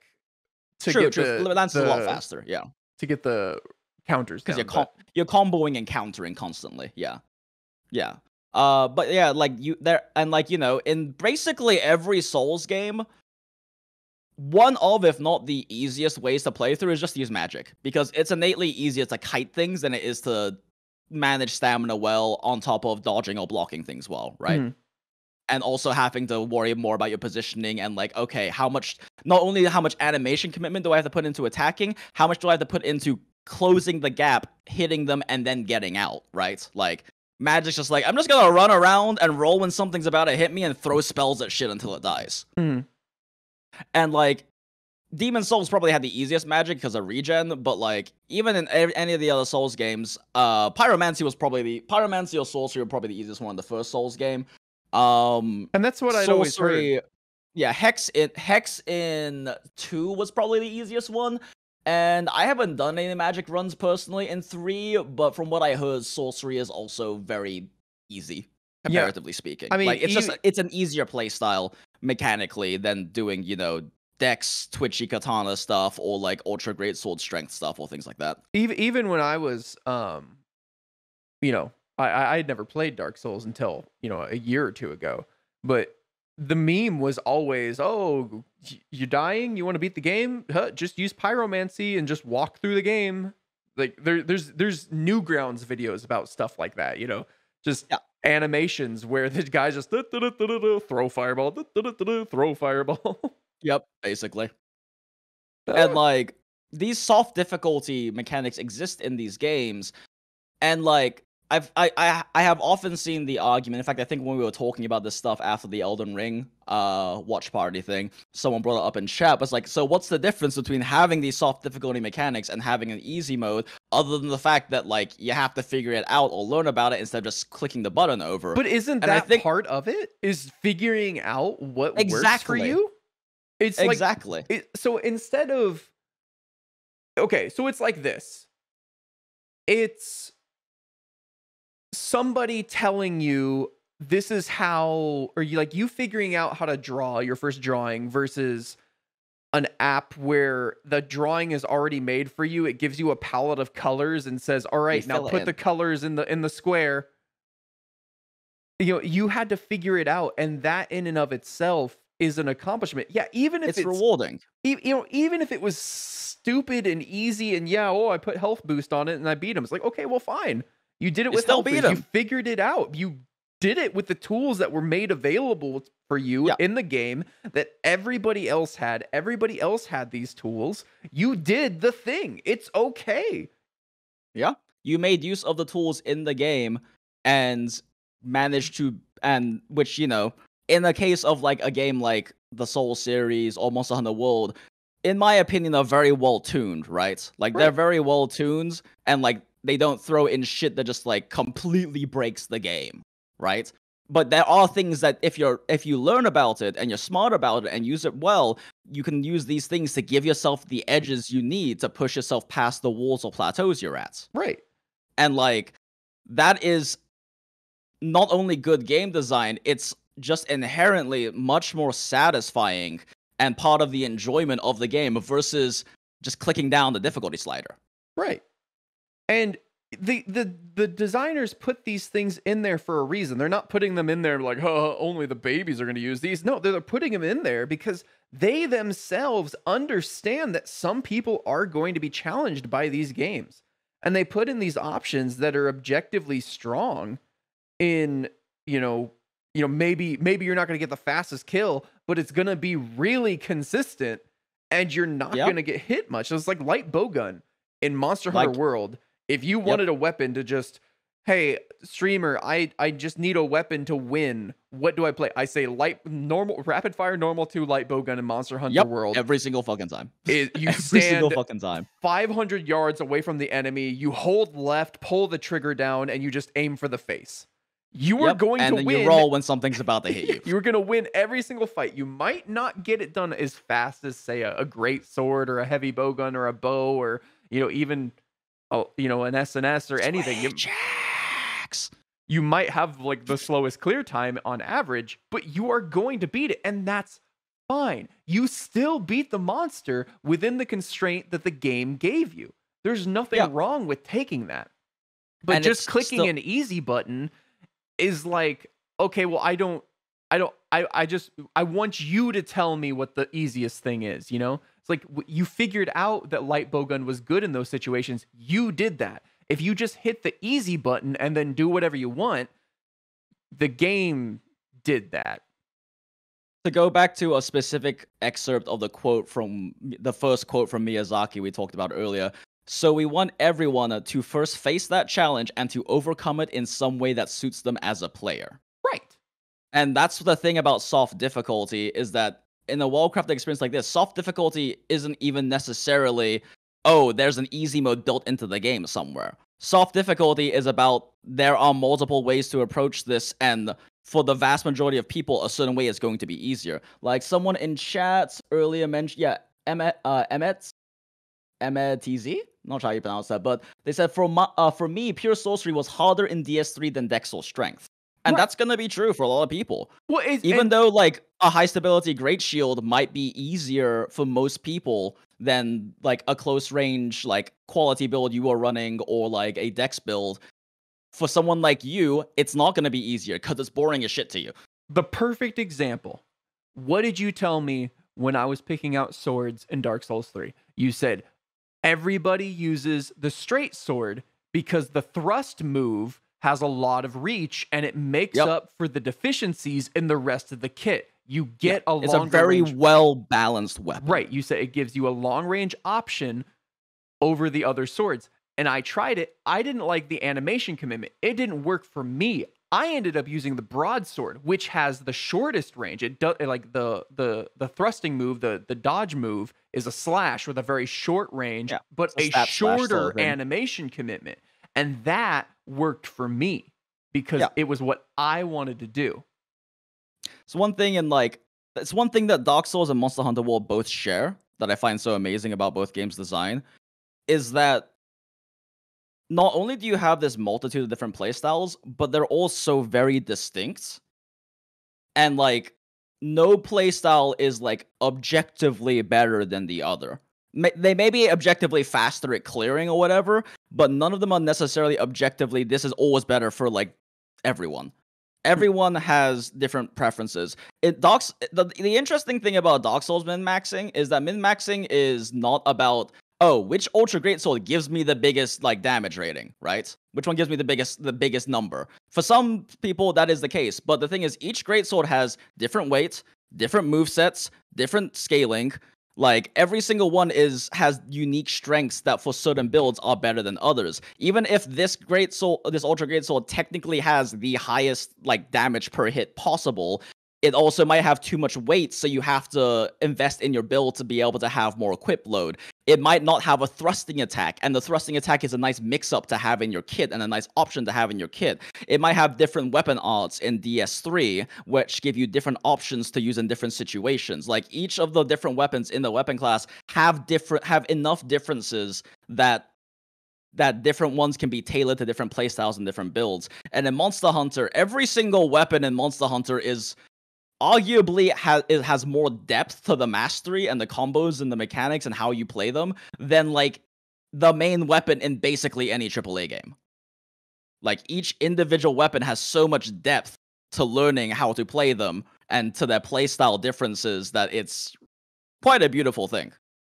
Yeah, no, I agree. You know, there's when I think of in SNS, you know, whether you're going elemental or not, there's a different combo. Whether you're going raw, there's two different combos. If you have, if you're trying to fish for a stun, there's two different ways you can go about that. Mm-hmm. You know, depending on what part of the body you're able to hit, you'll use different combos. It's great. I mean, yeah, and actually, that's an interesting thing about Monster Hunter World specifically for me, right? Is that, you know, by the time Monster Hunter World came out, I was a muscle mage player, right? I love my Ultra Great Swords in Dark Souls. I love having this gigantic ass fucking popsicle stick with crystal magic weapon where I'm beating someone with a giant piece of glowing rock candy and chunking down their health in a few swings and trying to find that perfect moment just to do a giant big strike. When I played Monster Hunter World for the first time, I couldn't jive with the Greatsword. did I want to play that fantasy again of using like the biggest fucking weapon in the game and a giant greatsword? Yes, but the playstyle didn't fit because it's a very different playstyle using an ultra greatsword in Dark Souls versus using it in Monster Hunter World. Weirdly enough, the weapon that did fit my playstyle from Dark Souls, for my ultra greatsword playstyle from Dark Souls in Monster Hunter World, was Switch Axe, because Switch Axe has like the ability to have a lot of mobility, and then also has this ability to have like medium high animation commitment moments of high burst damage that I can then switch back into mobility for. Like in Switch Axe, you can go around with your axe mode, use your mobility, find a good moment to morph into sword mode, do a quick double slash combo, maybe a double slash combo or two, and then switch back to axe mode and have your mobility again. Like that's how my Ultra Great Soul playstyle played in Dark Souls, which is why once I started picking up Switch Axe, like aside from just the fun of like learning all the combos and stuff like that, like it mechanically fit my playstyle the best, even though Switch Axe wasn't the same fantasy I wanted or I got out of Ultra Great Sword of having, you know, the biggest honking fucking chunk of steel in the entire game, hitting the single biggest numbers I could in the game. And like, I'm now a giant Switch Axe stan. Like, I'm a giant Switch Axe stan because I realized that's what fit the playstyle and like the way I enjoy playing the best, and I fell in love with the weapon. Like my blush emote on our server is still a Switch Axe blushing. I guess the final point to talk about on this before we briefly talk about Elden Ring stuff is just that we earlier mentioned stuff about how Monster Hunter World and Dark Souls differ in terms of difficulty that add to the experience. I think we've covered everything else on the topic list at this point. I've scratched out everything at least. But like the one thing I wanted to mention in that is that I think one of the big ways that the difficulty is used differently in Monster Hunter versus Dark Souls, because they both use it the same way in terms of like reinforcing the themes and making you feel like you're in the setting and you're in the situations and all that stuff. But Dark Souls is very much kind of focused around the PvE experience. Outside of invasions and stuff like that, like the actual like boss clearing difficulty and whatnot is kind of focused around like the self-improvement side of things. Monster Hunter is as well, but I also think the difficulty in Monster Hunter encourages the multiplayer. Which I think is kind of a fundamental part of the Monster Hunter design, is the idea that you can take on this thing together with your friends or with other hunters. You can have this shared experience of like, okay, so maybe I can't be the solo hero who kills the Teostra, but I can be a part of the team that does it, right? Right. And that's I feel like the difficulty kind of reinforces that, and combined with, you know, the stylistic differences between the Souls franchise and Monster Hunter, like that's a thing they want you to do. While in Dark Souls, I mean, we've talked about this before, in Dark Souls, using summons feels like cheating. It feels like cheating, but that is an intentional thing. I think in Monster Hunter they want like multi-hunter fights. They want the team experience to feel like a good thing. In Dark Souls, they kind of don't. It clashes with the themes of the game. It clashes with the idea of you being this chosen undead or this ashened one or whatever, pushing forward to like fight against this dying world, of fighting this adversity on your own and pushing through your own personal perseverance. Oh, but you could just summon a white dude. You can just summon like this glowing white spirit who helps you kill the thing because reasons, lore reasons or something, multiple dimensions, sort of parallel universe sort of stuff. Like, it feels at odds with the... It's an existing mechanic, but it feels at odds with the themes of the game, I guess. Yeah. But I mean, it still exists. And it's still in the game. Exists. Still a soft difficulty thing that exists. Yep. Okay. I guess... I had something that was briefly about what I think a difficulty setting that I like, that I've never used, but I like it in concept. I've never used it because I've never needed to use it. But Hades has a thing called God mode. Yeah. Where you still die, and you're going to die. But every time, I think it's like every 5th time you die, you get a little more health or something. You get a little more health, which isn't a huge deal, but you still die. They've still very much incorporated the themes of dying over and over and over again. They've very really important to the... Right. in the story. It's just important to the story. You know, how are you going to feel like that hell is this inescapable prison if it was just easy to run through it. You're not going to feel that oppressive environment. And how Dark Souls could maybe incorporate that is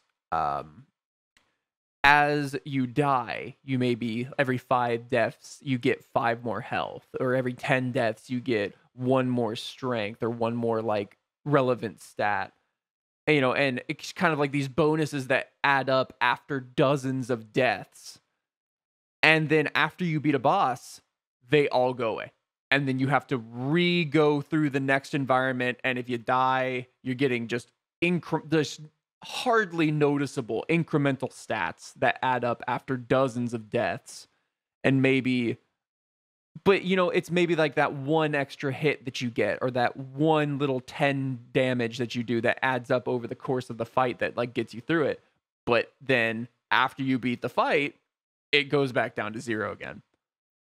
And I think that could be an interesting, very minimalistic, but still incorporating the themes of the oppressive environment and the death. Yeah, and like while I think that like we talked about this before, but like I think that would be a good compromise. I also feel like that would still detract away from the experience Miyazaki is crafting. I agree. Like if we were gonna add in any kind of hard difficulty thing, that is a good way to do it. Right. And part of the reason a lot of people didn't like Dark Souls 2 is because they added additional punishments for dying. Right. In Dark Souls 2, every time you died past and became hollow, you would become more hollow and lose more max health over time. And they actually made it even more punishing to die, which a lot of people didn't like, because it kind of went against the whole idea of like slamming your head into the wall and finding the weak point, but every time your skull's caving in a little bit more in Dark Souls 2. Right. Like it went against the idea of really grinding and doing the learning grind of like overcoming this challenge, because every time it got harder. Right. Instead of being at the same place, but you got incrementally better. Right. And the only reason I bring it up is because, I feel like part of a good faith argument is to try to see the other's point of view and create some kind of compromise. This is the compromise that I think, if there had, like, gun to the head, we either never get a Dark Souls again, or there is a compromise. Say for some reason Bandai Namco is just like, all right, look, Miyazaki, we're putting in a difficulty for the next game. You're going to do it. This is the way I would like for them to do it. Yep, agreed. I agree. That is a good way. That is a good way to do it. Also, just briefly on a Free Kill X1 Alpha mentioned earlier, Praise the Sun, Sunbros Unite. Another whole shared experience of Dark Souls thing. Even though I was saying that like it kind of detracts from the themes it kind of distracts from the themes to like do co-op stuff. The Sun Bros are basically like the first covenant you can find in Dark Souls, where you actually co-op with people. Like you lay down science for people to pick up, and you help them clear the bosses. And the again, if we had difficulty sliders or we had an easy mode, then the intensity of the Sunbro community would not exist, because of the joy of helping people overcome these challenges by being a Sunbro and praising the sun after you help them kill a boss. Like, it's Dark Souls community is a fun place. It's a fun place. Once you kind of realize that the toxicity is mostly for jokes, but mostly. I mean, I'm not gonna say there's not toxic people in there, but all right. Well, I think we've hit all the points, so I guess let's briefly talk about Elden Ring before I have to hop off in like 10 minutes. Yeah. So I mean, expectations for Elden Ring. I'm expecting. I've seen a little bit of the gameplay. It looks like there's going to be a lot more enemies at one given point.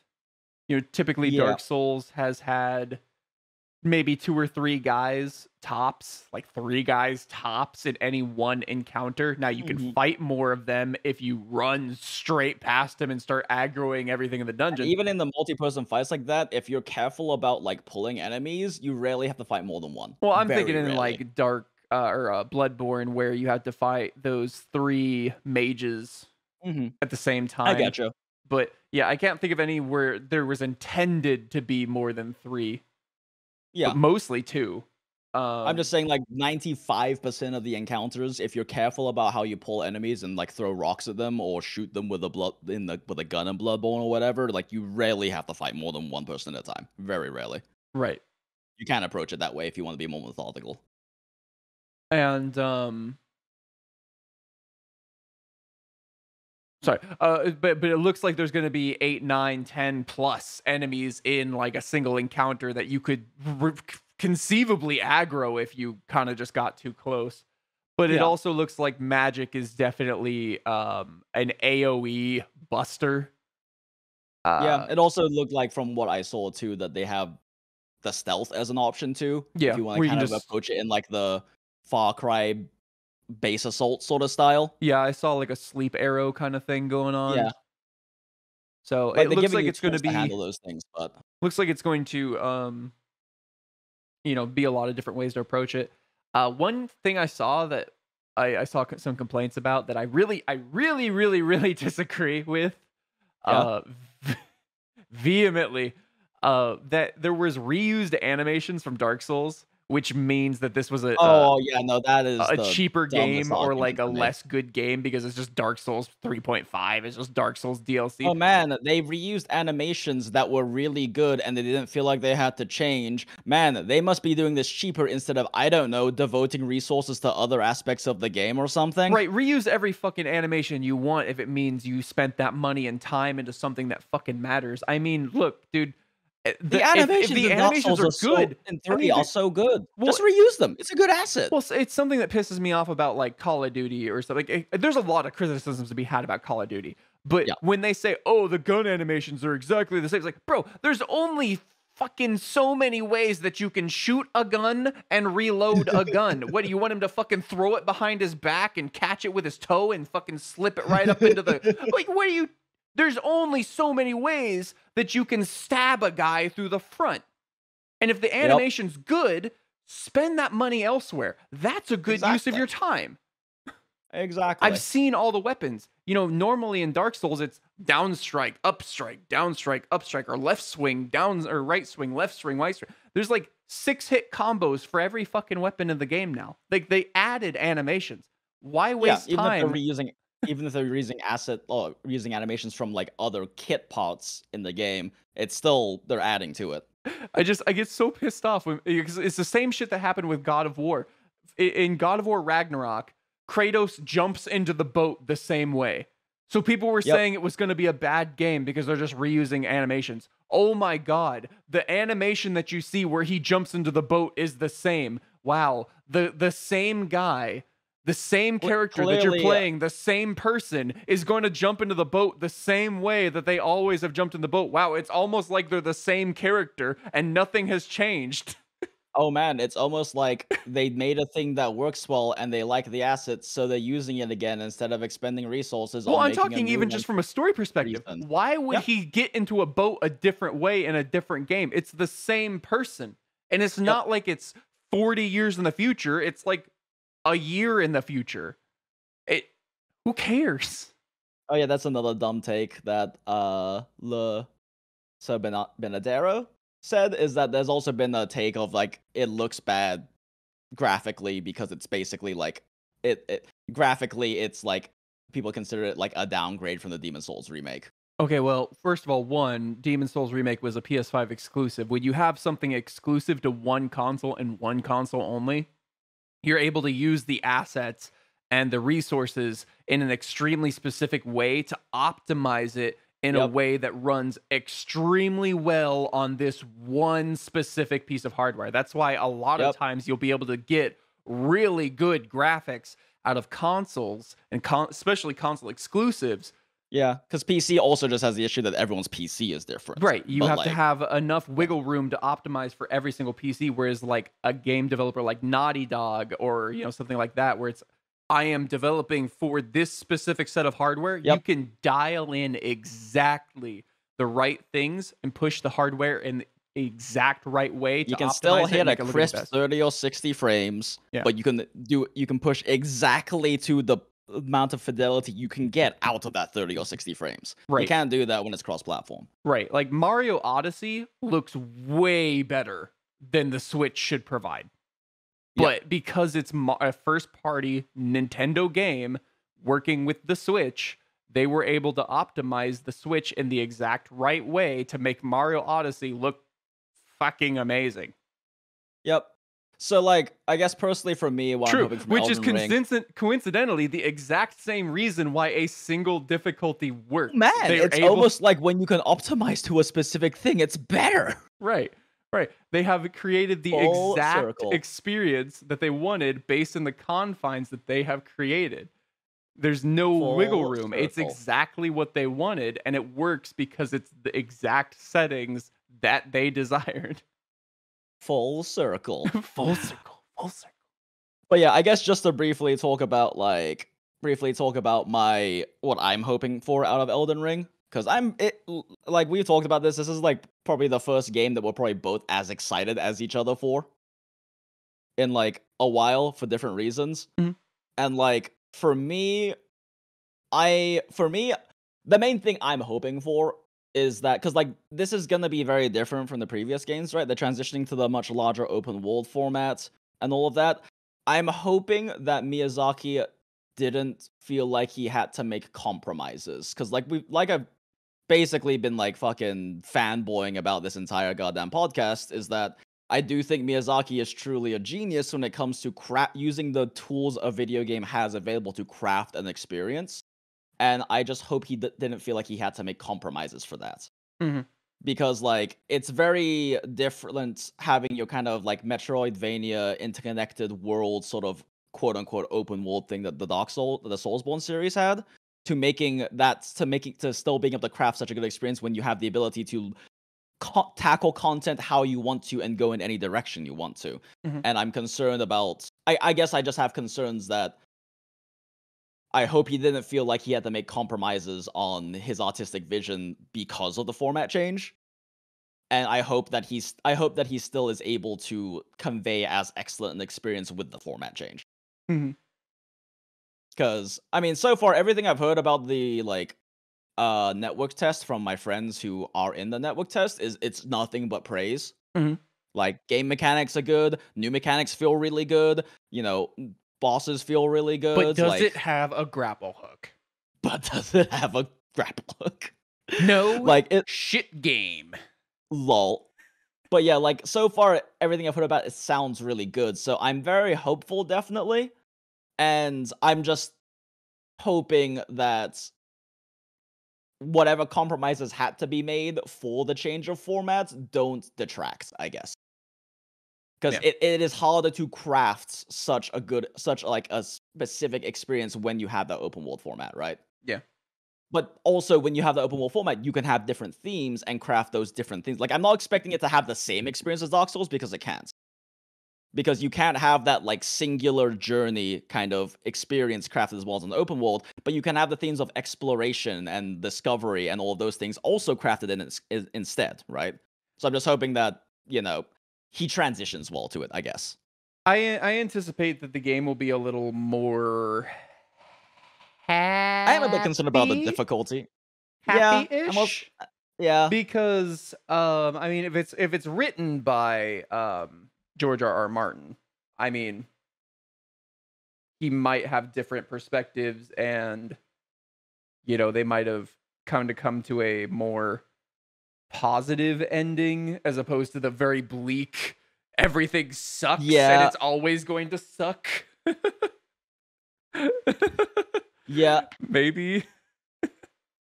Yeah, we'll see. I think that is part of my concern too, is like I don't know much about George R.R. Martin because I never read the books and I never watched Game of Thrones. Well, I mean, apparently he's not beyond just killing main characters, so I mean, I don't think it's going to be happy. Yeah. It's just,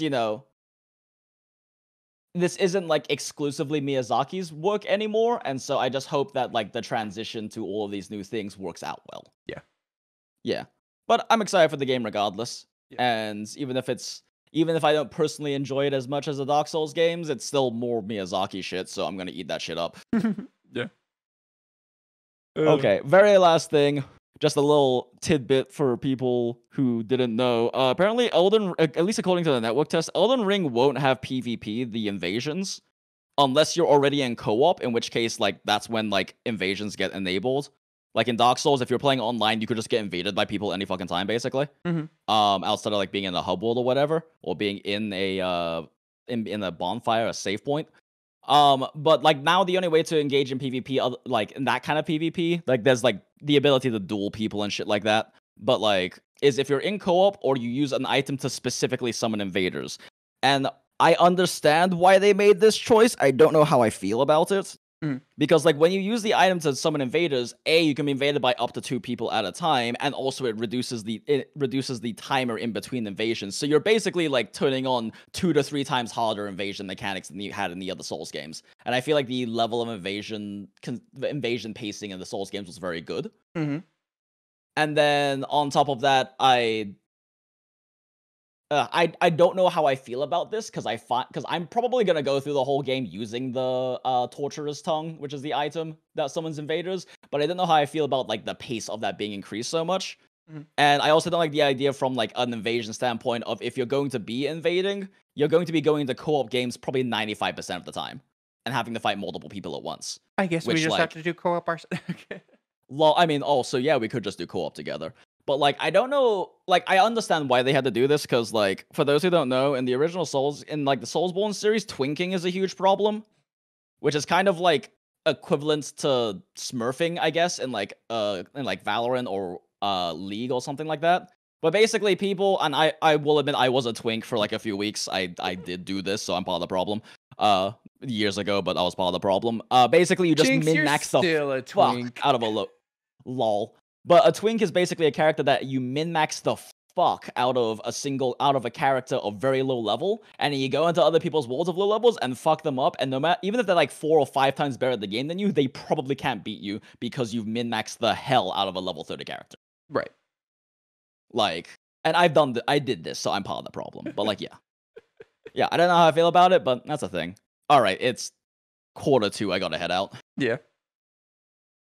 Alright, But guys. thanks for joining us, guys. Thank you for watching. I hope you liked the the format that we presented today. We'll be in Jinx's trash basement next And time. here I have read the Berserk manga. There is, it's very clear Miyazaki likes it. So, I'm going to be doing so see you guys next time. Thank you guys for watching. As always, Thank you so much I'm for over here on watching. Twitch. If you enjoyed the podcast, consider supporting us on Twitch. Primes help if you have an Amazon account. Even just like lurking and watching gives me opportunities to do some more expensive or bigger payout bounty stuff. So it actually really helps if you just lurk, even if you can't watch. I really do appreciate anybody who just lurks. So we will catch you guys in the next one, hopefully pretty soon. Yeah. We'll Goodbye, have YouTube frogs. Bye, YouTube frogs. Bye. Bye.